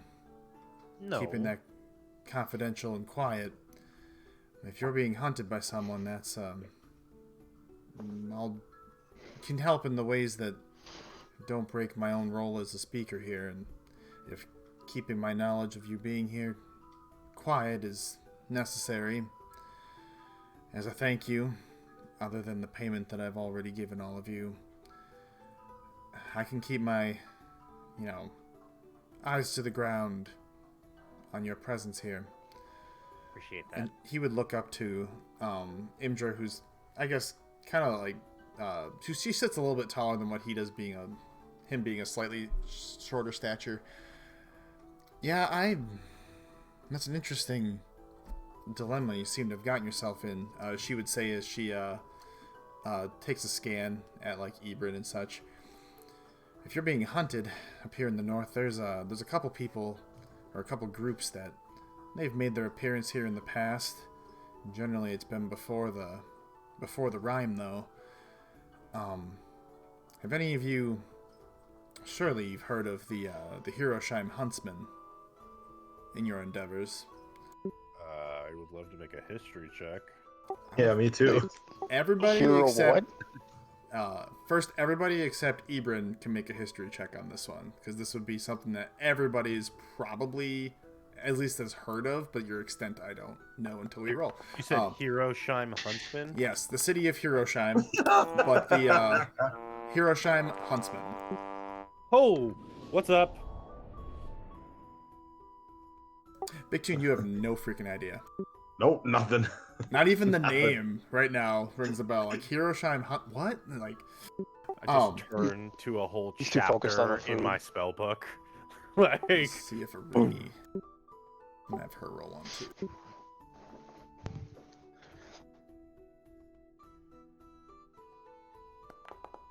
And Matra. Literally everybody has heard of this except for me. I'm the only Holy person in the entirety of Beza. Not heard of I just this. realized what rolled. I thought it was a 20. I'm like, all right, that's cool. And I'm like, wait, it looks like No, a 3. it's a Holy 30. shit! To put it in perspective, rolling a nat 20, just a 20 baseline, that's really great. Rolling a 30 is god tier. I'm buzzing, boys. I'm in my seat buzzing. Matra, Irini, His and Big family members Tune being hunted. kind of look at each other like, what? This doesn't ring a bell. Ono and Athros, you two have heard minimally the name of the Hiroshima Huntsman. Ono, you've experienced their presence firsthand in your travels. They are a bounty hunting group, and they're based out of Hiroshima, the capital city of Weird. Here in Vas'Kai, but they are an elite group of people that usually start off hunting beasts for Weird's Bounty, another organization based in the city, and those who have proven themselves hunting top treasured beasts usually get promoted to this smaller, more elite group known as the Hiroshima Huntsmen for hunting people on the run instead of beasts for trophy or for payment. These people can be ruthless, but they all seem to have a code of conduct that they abide by. Generally speaking, they prefer to bring things back alive, and they have many ways to harness these, or to collect on their their bounties. Ono, in your experience with the Thousand Hands Traveling Merchant Group, you witnessed one of these people firsthand, appearing at like a not just like a sale like type event situation where like you had booths and stuff all set up, but watch them appear seemingly like transitioning through the planes themselves and grasping one of these individuals and very quickly teleporting away. They are quick, they are quiet, they can conceal their presence very, very well. They're a terrifying group of individuals, and almost every one of them, with the exception of an elite few, can use some form of either can or choose to use some form of high-level planar magic. Ooh, yeah. I am interested in them solely for that reason, and that's why I know them so well. Yes. They're no joke.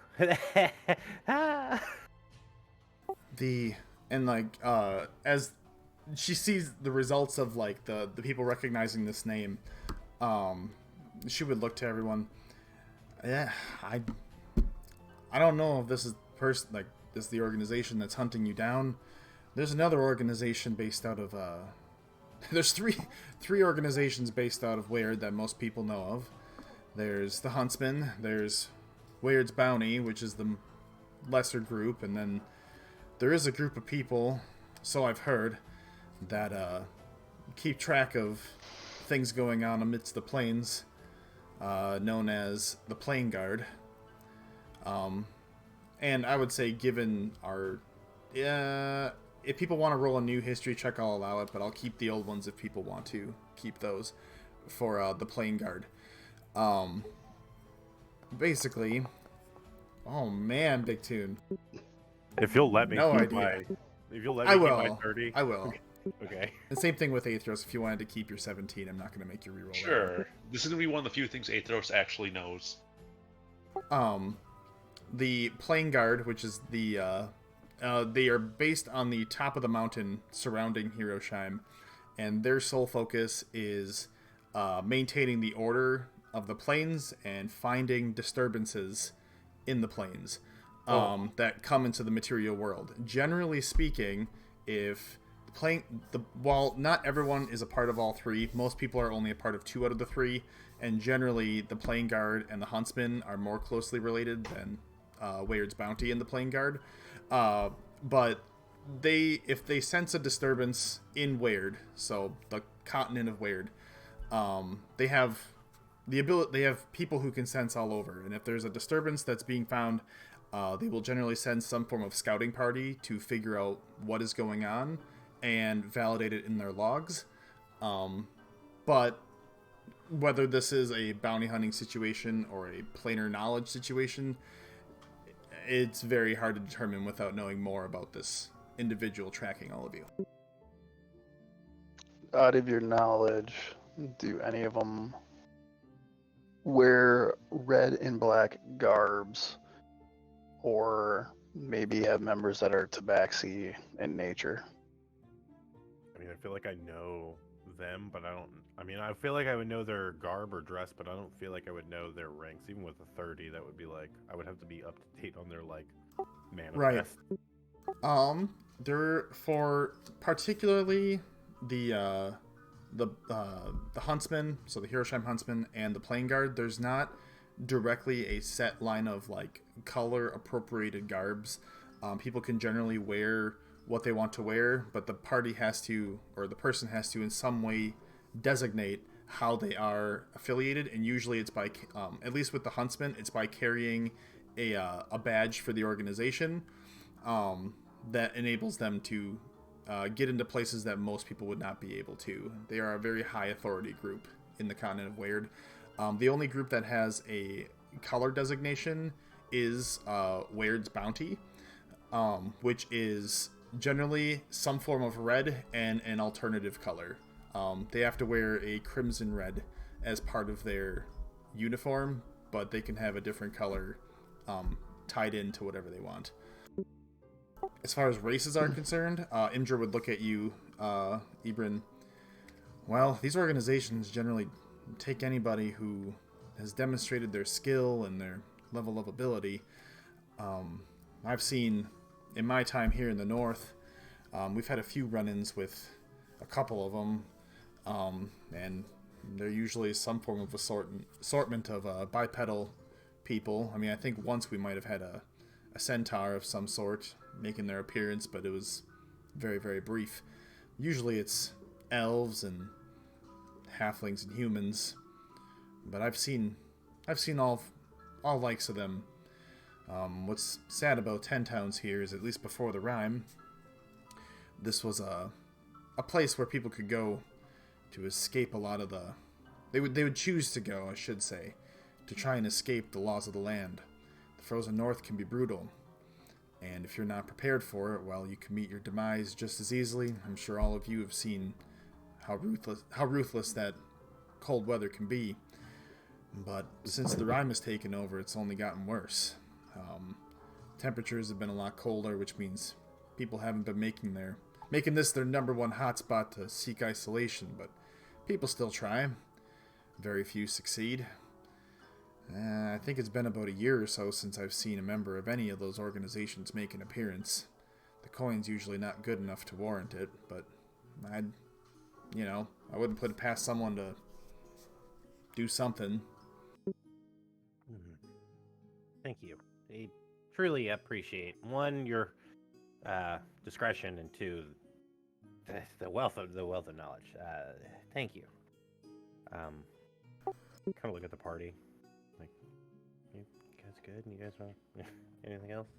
Yeah.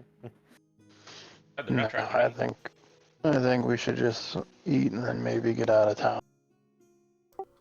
I would say be Athros and Big Tune. I want the two of you to make perception checks for me.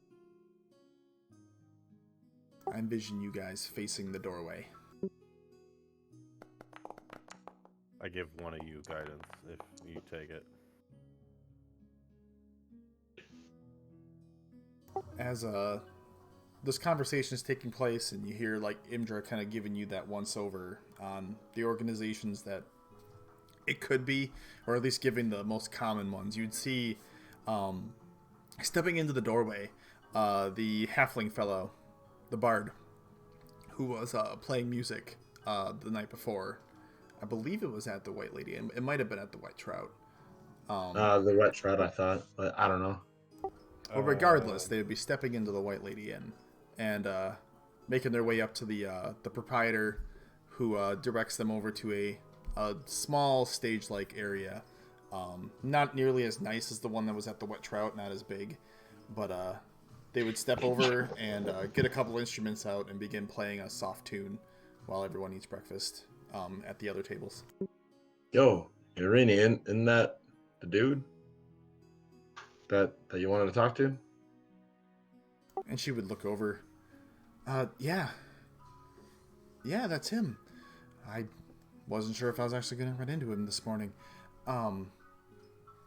Hey, would you, or would, how, I know we want to get out of here, but how long do we feel that we have before we really need to leave? I'm sure Ugg and Tug are okay. I mean, I can go to the library for a little while, or to the smithy, or wherever. Yeah, we can kind of, do kind of some quick shopping while you have a chit chat. What time is it? I totally closed my time browser. It's okay. It'd be about 8 in the morning, I would say. Yeah, so we move it back probably so it's accurate.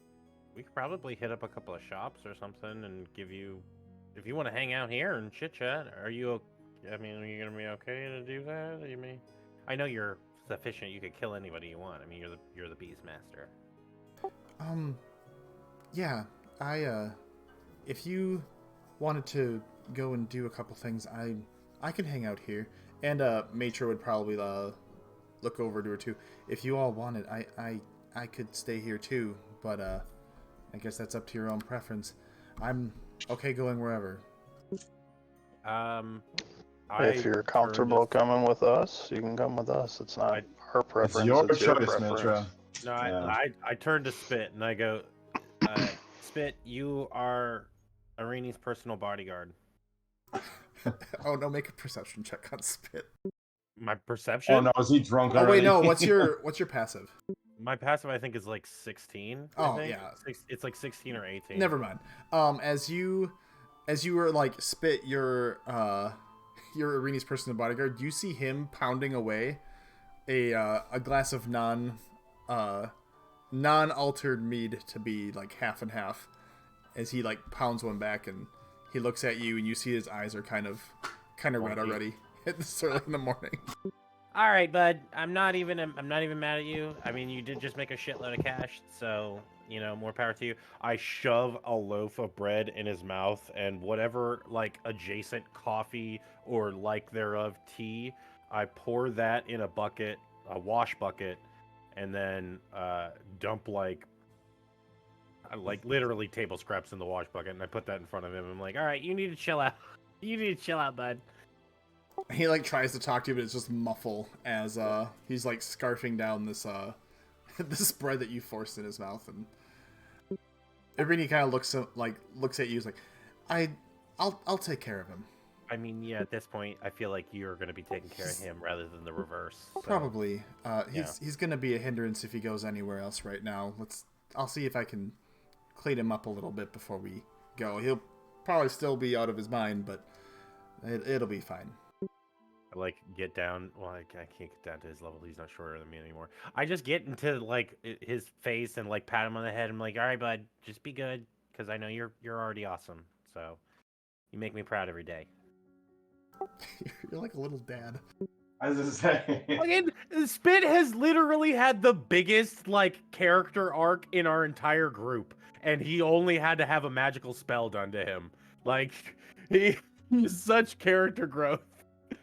You're not wrong. Metaphorically and physically. Yeah, like legit. Like I'm super proud of this NPC that we spared life, and we're like, nah, man, he's like literally he's a part of the family. How dare you disrespect this goblin? We've gone from feeding him limbs of his Okay, former group to actual decent food. That was for the first night. I mean, like literally when we figured out he was worth keeping around, we were like, nah, let's feed him good. Yeah, I just fix his jacket, and I'm like, just wipe his chin a little bit, and I'm like, yeah, you make me proud, bud. And I pat him on the shoulder, and all right, they're good, they're all okay. I turn to the rest of us. I'm like, we can go shopping, I guess. We can go knock out some of the shopping. I mean, there's a handful of things I want to get. I love this library idea. Plus, the blacksmith / visiting a general store would be a great idea. So, yeah. All of those let's go to the library. I mean, Athros does need a new picture book, so yes. As Athros, you're joining him to the library? Sure. Or somewhere. I mean, look, Yeah. If you want to go somewhere else, just let me know. Yeah. Iibryn doesn't want to go to the library unless Iibryn wants to go to the library with us. I mean, it's not like the two... I hate saying we could split the party. That would be a bad idea. But I mean, like, it's not like we could just two of you go into a store while the other two sit outside. I mean, I've gone to the library in the past, or at least a bookstore in the past, so I'm fine going. Yeah, I think My eyes with current glisten. events, we need to maybe stick together. Yay, books. Okay. Not that I'm saying like it took a horrible circumstance or a near horrible circumstance for you to get a change of pace, but this is good. I like this. Okay, let's go to the bookstore. I'm super, reading. yeah, I think. I'm super excited, and I like hug Irini's leg, and like I give Matra a high five, and I've already patted Spit on the shoulder, but I give him a pat on the head, and I like burst out the door. Do you want to ride? Oh no, I'm stilt action right now. Hey. Smooth 'cause I transition the moment you hit the exit of the White Lady, and you just transition to your stilts before you hit the snow. It's like a. I guess I would like to make a perception check if somebody else wants to. I'll give them the help action. For finding the library or something else? The library and On the way, maybe? being hunted, possibly. So That's fair. If you Need want to to give me the look out. Yeah, since I kind of I mean, Yeah. I would definitely keep an eye out as well. I'll take that then. Okay. Honestly, oh no, you have a very, very good memory. And when you were walking through town, it'd be last night, when you were transitioning from the White Lady Inn to the town hall, you remember seeing something about the library being somewhere nearby the town hall, and you quickly make your way back following your like mental tracks and physical tracks for that matter from the night before, and you find maybe about 2 small blocks away from the town hall is a I would say humble sized library called 3 Reams and a Bream. 3 reams and a bream. I every like house corner we turn, I'm dissipating my arcane scribblers on walls because I was like, I gotta remember it coming this way. So there's graffiti I'm disappearing as we're walking up to this place. 3 reams and a bream. 3 Reams and a Bream, like the fish. Yep, I was gonna say this is fishy. As All right, you well, stand outside I- the entryway. I'm gonna trudge right on in. Heck yeah. 'Cause I for once I have business. head inside happily. As you Wait, they're open, right? We're not just Oh, breaking yeah. and entering. Yeah, no, they're open. Okay. As you hear a 'Cause you little guys are committing a B&E. Yeah, we kick in the door accidentally. I walk a little too quickly into the door. Okay, too much. as you Greetings and salutations. I hope we didn't break your door.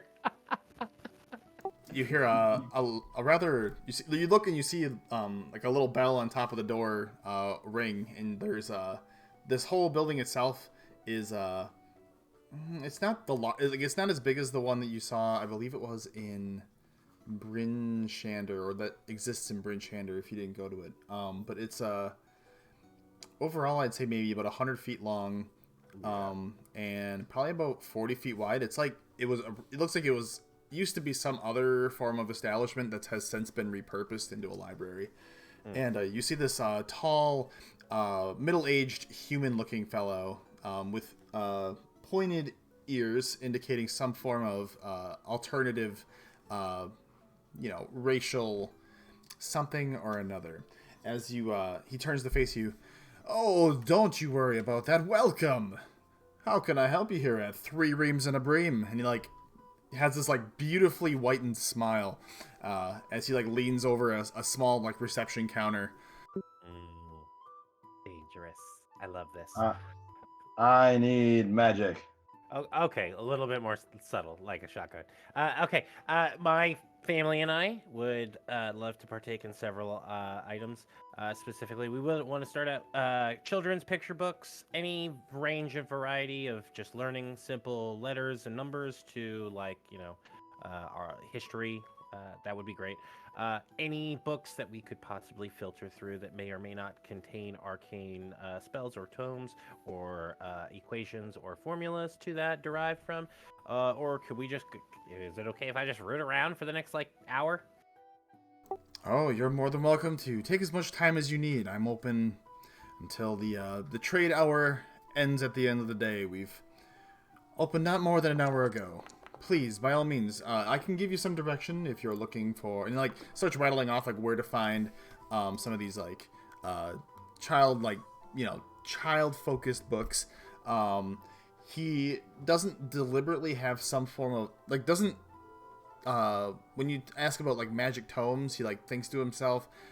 He doesn't have, and to his knowledge, and being the proprietor here, he doesn't have direct tomes that are specific for physical spells, but he does have books that have notes from previous people who have either begun trying to create their own spells or notes on specific spells in general. There's a book about the theory behind the spell Fireball and the incantations and stuff like that.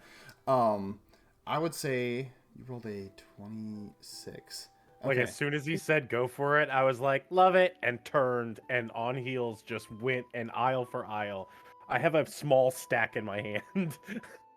Yeah, and you're like looking through all these books and finding these fascinating titles, fascinating authors.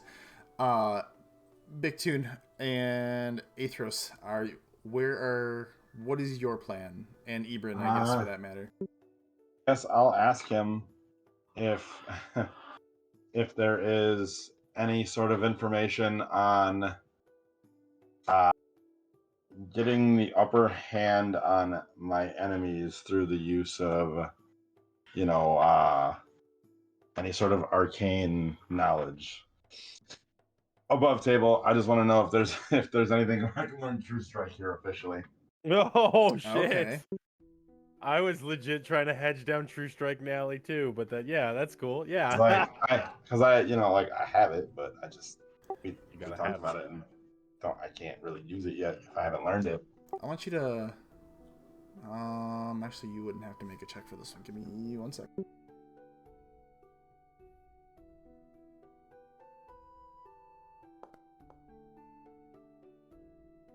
Okay. He ponders to himself for a moment, kind of stroking this slightly hairy beard at the bottom of his chin. You know, I might have something for you. And he's like looks you up and down. I don't want to call you by something you're not. What is your name, sir? Oh, I'm Big Tune. Well, it's a pleasure to meet you, Big Tune. Hey, right back at you, buddy. And he like extends out this like hand, and I just envision it as like the stereotypical dad handshake between the two. Oh yeah, 100%. Over there. I'm like vigorously shaking it up and down. Hey, how the hell are you? Exactly. I have a book that you might be interested in, especially given that you seem like someone who, and he like sees like flare glimmer and like your clan like greatsword hanging off your back. Given that you're someone who seems to be very well off in physical combat, I think I have something. And he like takes a moment. He honestly takes you with him and anybody who would follow over to this section about martial prowess in combat and like understanding your enemies and like understanding yourself, and like there's some philosophical type books to master the sword you must make it an extension of oneself. But he pulls out one particular book, and it's very it's not extremely thick. It's honestly about the size of like a novelette. And on the cover you see like a person who looks to be like almost in like a reposit position, like he's about to deflect a blade. And the title is just Know Thy Enemy, and it's written by an author who I will get you the title for later. But he begins to like open the book and like show you some of like the stuff on the inside. He's like, a good portion of this book, this small book that I have here, is really focused on understanding how to predict where your foe is going to go and mastering your own reception to such techniques. But there's so much more to this book and so much more to this author than really beats the eye. I'm honestly grateful that we have a book by this person here, as quality like this doesn't always make its way super far into the north. And he like holds it out to you. It's like a very, honestly, the quality of the book is not that bad. It was written within the last probably 50 years, and it's been reprinted at least once. So it's like second or third edition. But it's the author themselves is they're like a half elf, and they go on and on in this book about like understanding how to like maneuver yourself in combat, as well as like prepare for enemy strikes based off of like their own movement and predictability. And it seems like it's a very good read, but it would take you a little bit of time to read through it all in its entirety. All right. Well, how much is this? Now, a book quality like this one, you go anywhere else in the north, if they have a copy, they're probably going to charge you about 25 gold pieces. Now, I'm a man who does not like to overcharge my customers. I like seeing people come back here. I can get it to you for 20 gold pieces. Listen, I appreciate that. I really do. But you've been a great help to me. So you know what? I don't want to say I'm going to throw you a bone here, but I'll give you 25. It don't bother me. Well, that's mighty generous of you, sir. And he'd take the book and begin talking as you're on your way back to the counter. You know, we don't encounter that many people like yourself coming up here to 10 towns, so it's been very nice to have conversations with him. He looks over the party as oh no, has a stack of books that are taller. I just envision there's a walking stack of books between some shelves. 100%. As I'm weaving in and out of aisles, and as I pass behind Big Two, and I go, "He's a proud kitty," and I just keep walking. Yeah, no, you've treated me, and I hope you will treat the rest of my party well. You seem to be a genuine guy, so I have no problem returning the favor right back at you. Well, I always appreciate that. And hopefully if you're here in Easthaven again, we'll do some more business. I might get some new stock in. I got a shipment coming up here in the next month or so. Don't know how long you guys will be around, but there's some quality books that you might be interested in. Not just yourself, but even maybe some of your friends there.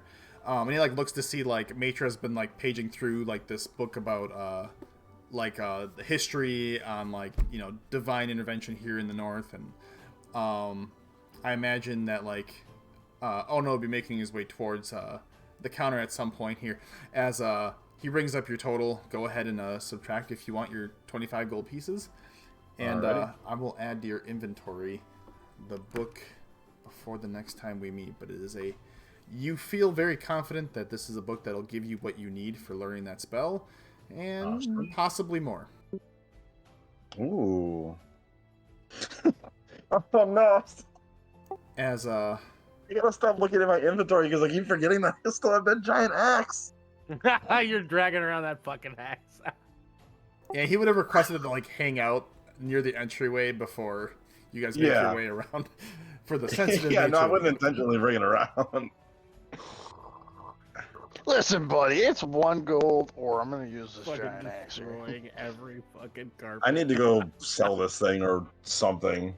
Maybe I'll go There's donate it to Indra so that you can use it as a deterrent outside the town hall.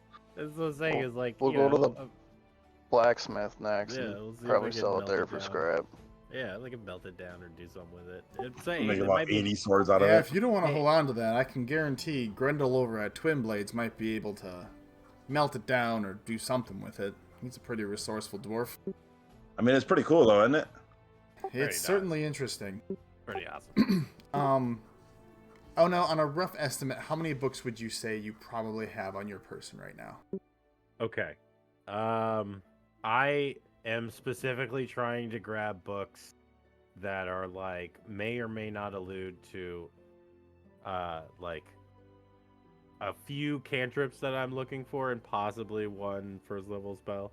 But I would say I have a grand total of at least 10 books on me.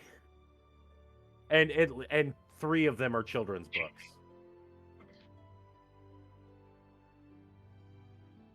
Okay.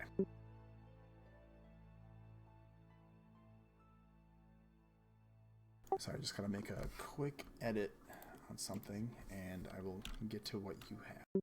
No problemo.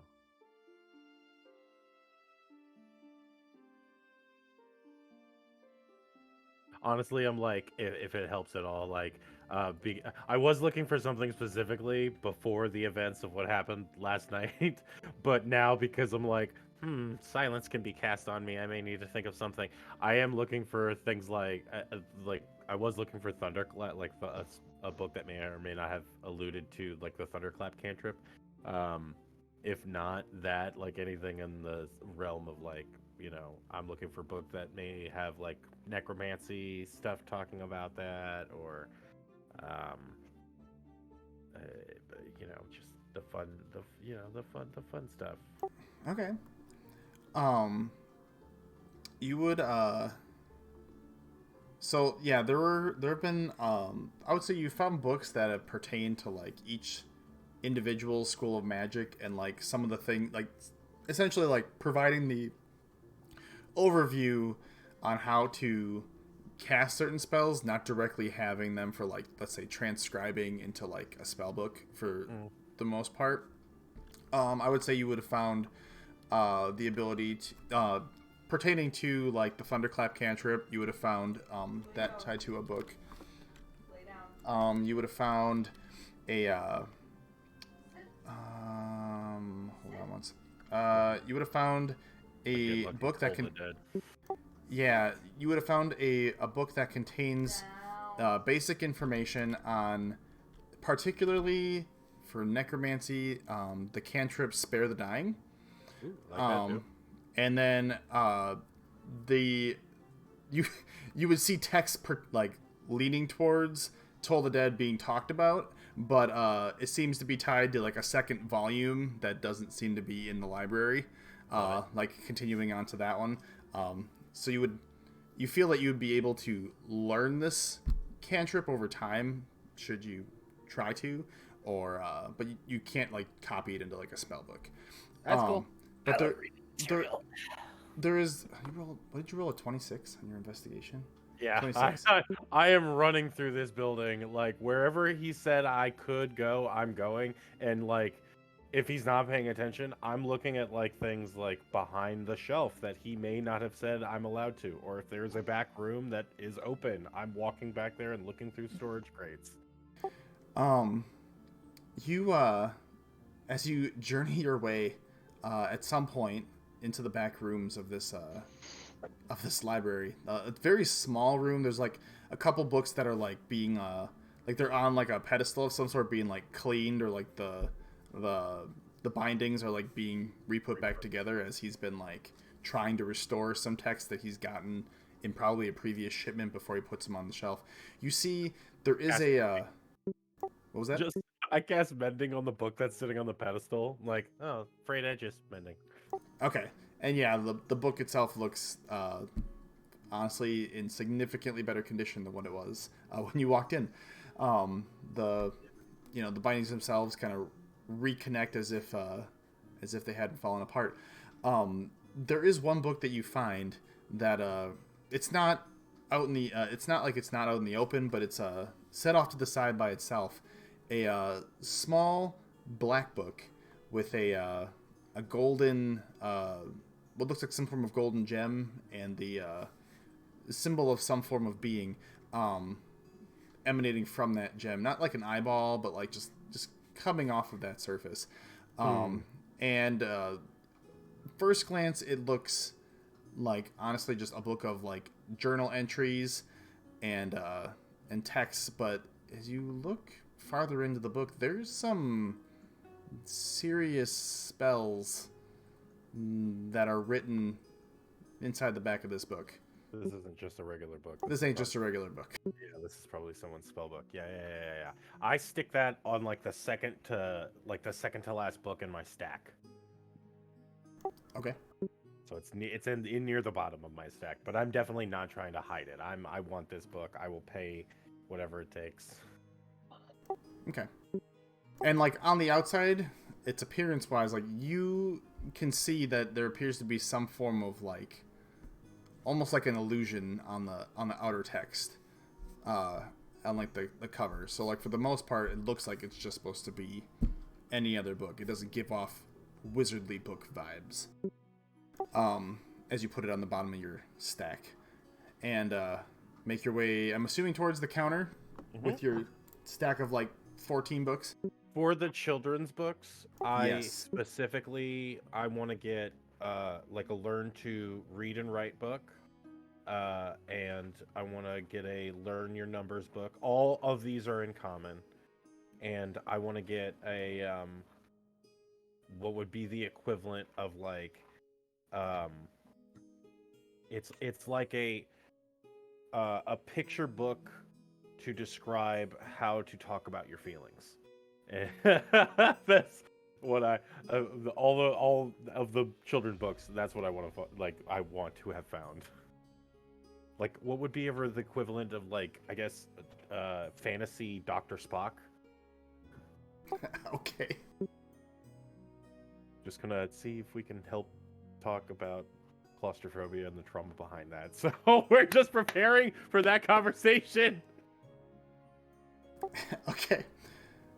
So, as you have these books, you kind of bring them and you set them on the reception counter. He kind of gives you this like peculiar like look as your book stack is, I feel like, almost as tall as you, as you put them on the counter. Some of them very big, some of them like, you know, like the novelette size, like what Big Tune had.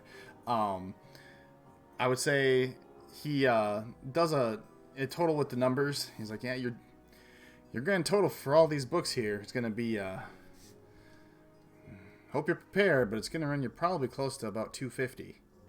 Okay, that's fair. And then I quickly run over the stack and I go, not that none of the books that I have picked up are tarnished to a very severe degree. And I point over my shoulder to the book on the pedestal. I'm like, if you don't mind me, I did actually look at that book on the pedestal, noticed that it was in the process of being repaired.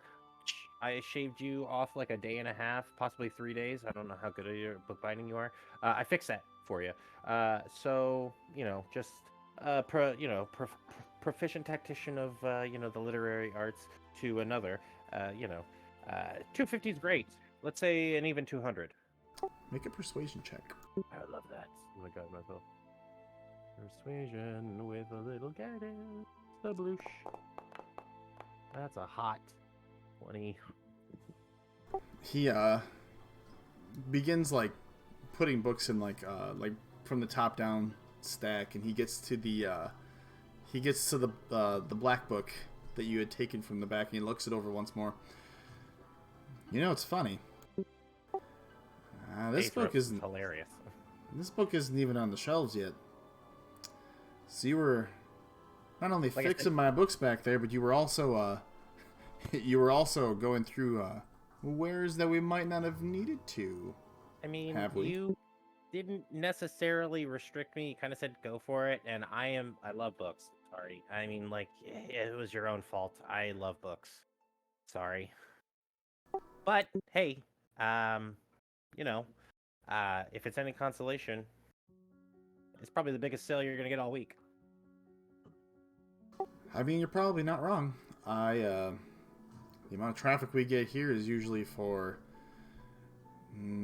early school education and afternoons before parental figures return from a day of fishing. We don't see a lot of purchase traffic, but I can understand and I appreciate you fixing that book for me in the back. It did save me a good chunk of time. I cannot say that I can meet you at an even 200, but how about we meet in the middle at 225? 225, and you throw in 100 sheets of parchment, and I'll say yes. He thinks it over, and he extends his hand outward. Yes! Parchment's easy enough for me to come by in my line of work. I don't see any reason why I couldn't include that for you, especially after this sale.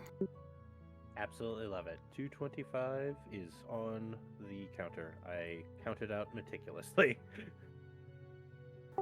And he looks to everybody else and sees like Matra's put her book back and rejoined the party, and she's Iibryn and Athros. And well, is there anything else that I can do for all of you? You guys have certainly made my day a bit more fulfilling. If you'll allow it, as Ono would have said, probably the most expensive purchase this week. I'd be kind of like in an aisle. I would see Big Tune looking through his book, and then I'd be like, shit, Big Tune, what do I do? And I have got literally 8 books in my hand now. I don't want to like expose myself as being like a book reader or anything, but at the same time, I found some good books that I kind of want to get. Do you want me to buy them for you? No, I just... Well, then It's fine. I got it. I'll walk up to... Did you buy like dirty, sexy new war books? Do you have like Now. books? Now? If the DM will allow it, my 8 books are as follow. one book would have been Alchemy, Poisons, Enchantments, Runes, Upkeeping, and Enhancing Your Weapons. The 10 Towns Cookbook, Best Recipes. The 10 Towns Survival Book, What to Eat, What to Avoid, and What Every Town Offers. The Art of Stealth, Ambushing, and Getting the Upper Hand from a Distance.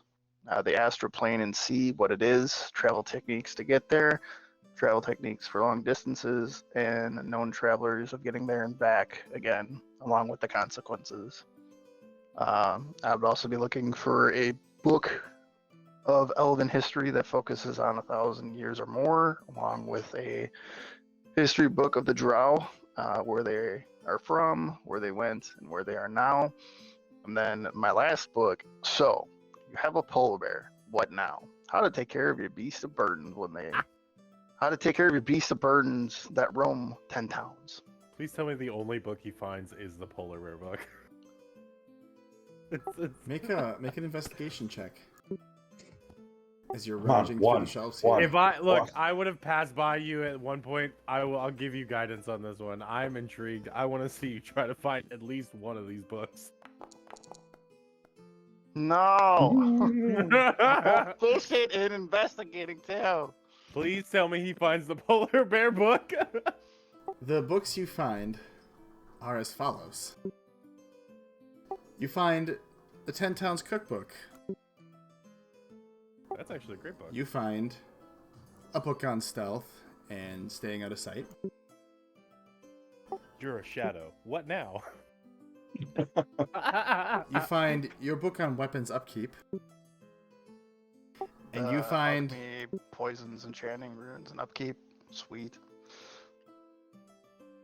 And you find your book on polar bears. Well, I mean, it's Beast of Burden, but yeah.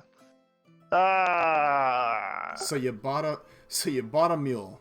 So What you now? bought a mule. a field master's guide to beasts of burden. But the other books that you're looking for, you find traces of, like, you know, things talking about the races or the overall view of the plains. But as far as the specificities of, like, planar travel, you can't find anything currently in the library about it, or at least if you do, it's extremely out of date. We're talking like it's like 4807. Some of those books that you found were like pre-year 3000. There are only two planes in existence, the positive plane and the negative plane. I guess depressingly, my guy would be like, alright, I'll take these 4. And he Yeah, that cooking book is legit. you see the proprietor take a look once and give you a look up and down, and you look back at the books. All right, well, your grand total here, sir, is going to be about it's going to be 53 gold pieces for everything. I'm not going to try to haggle too much with you, sir. You gave my buddies a good deal. Can we just make it an even 50? And as you say that, he like begins packing away, and he sees the book on Beasts of Burden. He's like, "Yeah, I'll split you at an even 50." Alright. Just by chance, I'm so sorry. Hold on, I don't know if we exchanged. I know you got Big Toon's name. We didn't introduce ourselves. You wouldn't happen to know? I'm Ono. It's you. You don't happen to know anything about kind of going on? Anything going on here? Any weird stuff? Anything, you know, out of the ordinary besides us? I lean on my stack of books. Well, but I mean, we all hear the rumors of things that go on here in town. I think the last I heard was that we had a couple fishermen who went missing here in town. They just disposed of a not so great person by burning them at the stake. I think that was 2 days ago now. Yeah, I heard about that. Yeah. But you hear all sorts of, I mean, different things about the goings on in town when you stop at the tavern. I'm not one to step away from the wet trout if I have a good have a good run for a day, such as today. Is there something in particular that's going on that I need to be aware of? And it's just, we just word about town, I mean, not to point out the painfully obvious fish in the barrel, but I mean, you are of the town. You are a townsperson, so I just figure we ask, just simple pleasantries like, hey, did Carl happen to catch a big one last week? Was that a big deal or no? Stuff like that. Just hey, no worries. Thank you for your patronage. Finger guns. It's no problem at all. And he gives you this like big, like white teethed smile as you begin making your way towards the exit. Insight check. Go for it. Those teeth. You keep mentioning the teeth. I'm guiding myself.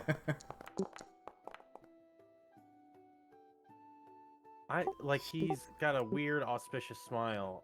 His teeth are a bit whiter than many of the other people here in 10 Towns, and they seem more complete than than many of the people who live here. But you can't get a read of him. He just seems to be really good at taking care of him, or he's particular about him, or something, because it just doesn't seem right. Can I get a quick Arcana check? Yeah, go for it. I'm specifically looking. Is there a glamour at all on him? Like a possible a disguise self or illusionary kind of magic? You see that while you do see occasionally a shimmer in his overall form, but it only seems to be focused on his head, as it seems to be that his teeth are probably not as white as what they appear to be. There might be a hint of illusion behind how white his teeth are. I reach into my pocket and I pull out what would be a small snack I had, it would be a small piece of sugar cane, and I set it on the table and I go, "For your troubles," and I kind of smile, very I want to see how you react to this sweet treat. I would gesture over to Bigtoon as we're watching this happen. You ready to go sell that giant axe, man? I'm about that. Let's do that. Oh yeah. You see that he looks down at you and he's like, "Well, thank you. I'm not one to, as much as I want to divulge into an item like this one, I'm not someone who likes to really focus on the sweets." That's entirely fair. And I clutch it back and put it back in my pouch. No worries at all.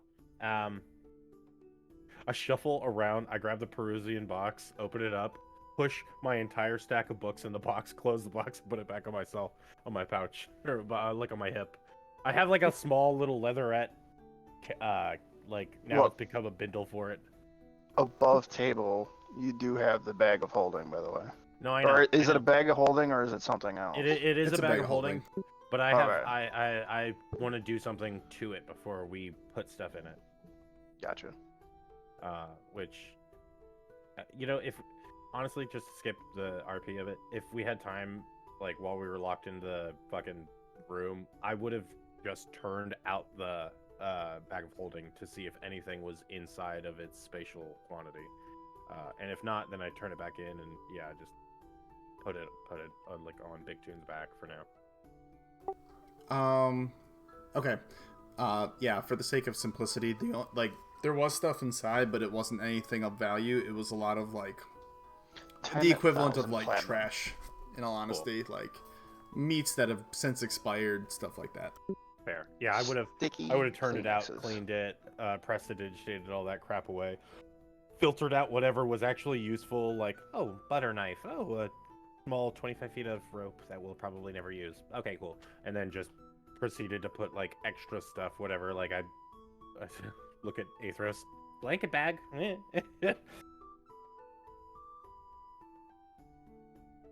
As you all leave 3 reams and a bream, you were making your way towards Twin Blades, right? Mm-hmm. Sounds like a plan. So your journey to find Twin Blades is also not extremely far away. It's honestly like right down the roadway from the Wet Trout. When you were there, you had heard people kind of talking about it, so you had a general idea as to where you needed to go. As you find this small shop, almost like circular in shape, with like an angled roof and an opening at the top where you can see like puffs of smoke coming out. Very similar as far as like overall reinforcement to Black Iron Blades, but a bit smaller in size.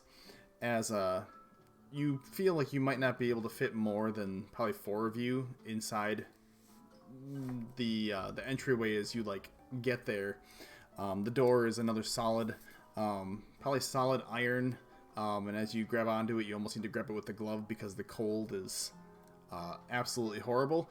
And you open up the doorway, and you are immediately met once again with that familiar warmth of a blacksmith shop as it blows at you.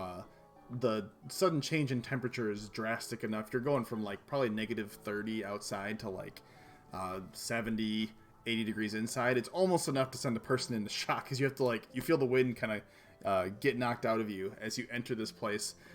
And the door mitigated that with prestidigitation. Yeah, I was like, oh no, it's like on the ready as the door opens.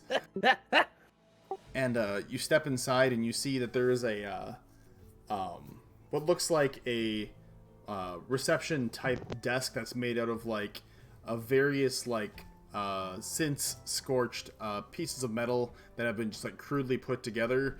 And then there's like some pieces of wood that are just like holding the basic foundations. As you see, standing behind this and like working on a bench is a red-haired a red-haired dwarf with a very, very long beard, almost down to the floor, as he's like smacking away with a smithing hammer, putting together what looks to be some form of dagger that's like glowing a bright red, and doesn't even seem to pay attention as you enter. Hail, afternoon, proprietor, possibly Grendel? And you you hear the tinkering of the hammer stop, and he pulls off these like enormous glasses that like leave like raccoon eyes behind him, and he sets them on the counter. It's Grendel. My apologies, we got conflicting information from multiple sources. Hail, Grendel. We are interested in purchasing / trading of wares. Yeah, I got something pretty cool that you might like. Drags it. Yeah, you see this like enormous axe. Like you're barely able to get like the door shut with the axe inside. It's so big. As he like has to squint almost because like his eyes are still adjusting from the difference in from the goggles. Is that the giant axe? Yeah, sure is. Physically, yes. And was it the axe of a frost giant? You would also be correct, yes. Well, I'm not going to knock the craftsmanship if it came from a giant, but do I even want to know what he got this from? I mean, yeah, sure. Oh yeah, we killed him. Specifically her. And I point to Irini. Who's not there because Irini's not she's at the white lady. Oh yeah. I open my spell book and show like a relatively decent drawing of like Irini. It's basically a page that has everyone's portrait in it. I kind of like in zoom in, arcane zoom in, like this is Irini. Interesting. Okay. And I assume, have come to part ways with this particular item. Yeah. I mean, as cool as it is to carry it around and all that, I'm kind of tired. Hey, that's fair. It's a little big for you. And, no offense, of course. You have a decent build, but this is still a bit size-wise. I wouldn't use it in a fight. And he, kind of comes around the corner, and you see he pulls out this, almost like this, oh no, you've seen something similar to it before, but it's like, not quite like glasses, but it's like Oh my like god, a my words. jeweler's. It's like a jeweler's. Like a jeweler's, blueprint for- yeah, like for Yeah. for magnifying vision, and he like begins Yeah. running his hand over like the woodwork and the blade itself. Well, like I said, I wouldn't. I'm not going to knock the craftsmanship, but if I'm going to buy this, I'm only going to buy it so I can melt it down and use it for something else. Hey, that's Right. No, I understand that. Wait, so how big is this? Well, like how big would you say the axe head is? I gotta imagine this blade is as big as a freaking table. Yeah, it's freaking enormous. Like moderate sized, small table, I'd say. Yeah. Okay, so let me get a little bit more specific. Comparatively to my current shield, how big is it? Oh. Damn! If you wanted to turn this into a shield, I could have lopped the fucking handle off yesterday. I just thought about that. Overall size of the axe, is about the same size, maybe a little bit bigger than your shield. Not much bigger. As far as like structural integrity, though, you're not sure if what it would. You know what? Make a. That's a straight. That's a straight like I'm block thinking- of metal. I think I'm gonna have you just do just a straight intelligence check for me, because I can't think of a roll that would make the most sense for it. Yeah. I'm gonna give you guidance, or either the help. You're trying to like. I'm gonna give you guidance on this one because I'm gonna give you the help action if you have to persuade him or anything. Okay.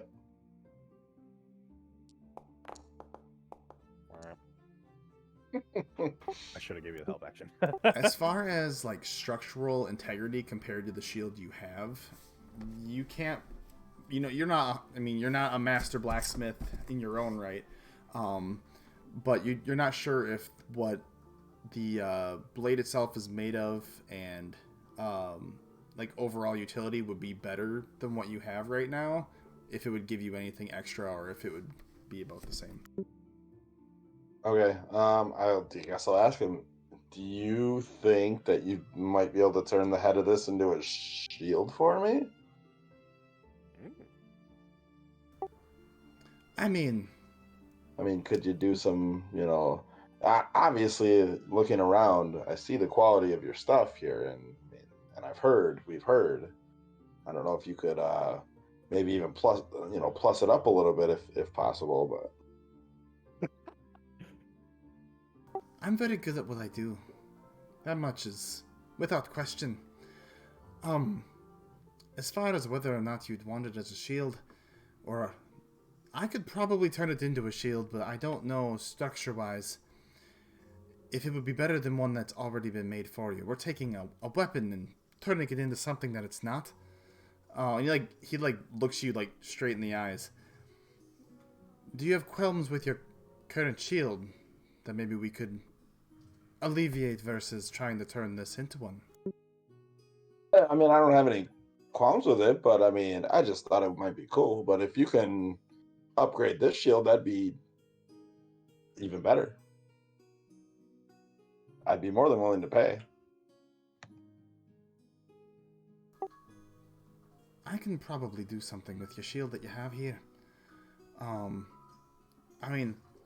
As far as blocking attacks, I can't promise that it will do that better, but we dwarves are a bit ingenuitive.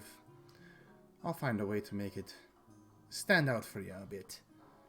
Sweet. Is he alluding to essentially just turning it into like a +1 or something to that effect?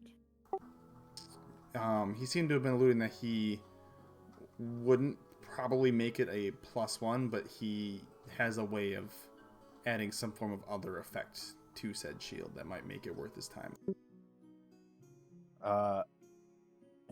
Kitty, that's all well and good. I can kind of buff a shield. It just, I wouldn't. I like turn my back to him respectfully, but I'm like, I can kind of buff your shield.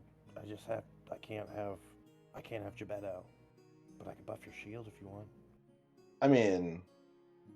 That's fine, but Gebetto is pretty cool. So I'm not like heartbroken if you don't. No, no worries. So, Just saying. Hey, I mean, also, could I do both? I mean, I would have to get rid of my fancy new my arcane pew pew, but Oh no, that's all good then. we figured out. I'll, I mean, I can. and I kind of turn back to him like, I'd be more than glad to give you this axe to do with what you please, on top of paying, whatever the difference would be then. We're flush with cash. Yeah, I am not light on coin. Don't worry about that. I think it probably wouldn't be an even trade, but you'd be getting a good deal coming to me, of all people. To have this turned into something, or not turned into, but added onto to make it worth your time. I have some things that I've been experimenting with that I think are finally ready to hit the market. You might be my guinea pig, so to say, but I assure you the quality of the work will not be deterred in any way. All right. If that is the case, then I will certainly hand over my shield. How long can I expect this to take? Well, that's a good question, isn't it? Something like this, if I start on it now, I can probably have it done by morning. But I don't know how long you're going to be here in town. That's an equally great question. We probably have the day, maybe, probably. If I were to take a guess, we probably have the day. I'd say we could probably stay overnight. We're already paying for the room again, so might as well. All right. That way Irini has her time to speak to the gentleman. Yeah, and If there's anything else anybody wants to do. Aethos has got his turtle shield, so just in case, we do have someone with a shield. And yeah. And then my other question would be is, speaking of coin, what do you have an anticipated price that you would be thinking about? For your product? Yeah. He begins running the numbers. Well, if we factor in trading in the metal, that is that axe, I think our overall total would probably bring you, it'd be close to about 50 gold pieces, and that's with a discount. Oh, all right. Something new, something fresh. Yeah. I am 100% down with that. Are there like... I mean, I get he's a very proficient tactician in, like, blacksmithing, but is there, like, any arcane attributes around his workstation? Like, am I getting that his arcane ability has the power to, like, imbue or so on and so forth? Make an Arcana check for me. I would love to. I got myself. Ho, ho, ho, ho. Oh, you love to see it. You get, as you, like, look around the room and the quality of the work that he has, and, you kind of take a once-over of Grendel himself. You feel that this person's able to do a lot more than what the duo over at Black Iron Blades could. It appears that Grendel is someone who can imbue magic into weapons himself, rather than going through like a wizard source like Black Iron did. A couple of the items that they have here have some form of arcane effect tied to them. You also do notice, as you're looking things over too, that he appears to be a tinkerer similar to yourself, in that some of the items that you see here are out of the norm, like sitting on the counter is like not on the counter, like behind the glass of the counter is like bracers that can like eject like knives or daggers, like to throw them, but not be able to bring them back, but be able to eject them so you have a little bit more range on your daggers and stuff like that. He tinkers a little bit. As much as I want to keep going farther, I am gonna have to cut us here as we're talking about the Shield and Ono taking a once-over of the room. You talked about blaster pistol bracers, and I'm like, those are. I'm gonna. Yes. No, that's great. I love it. How does everybody feel for next week?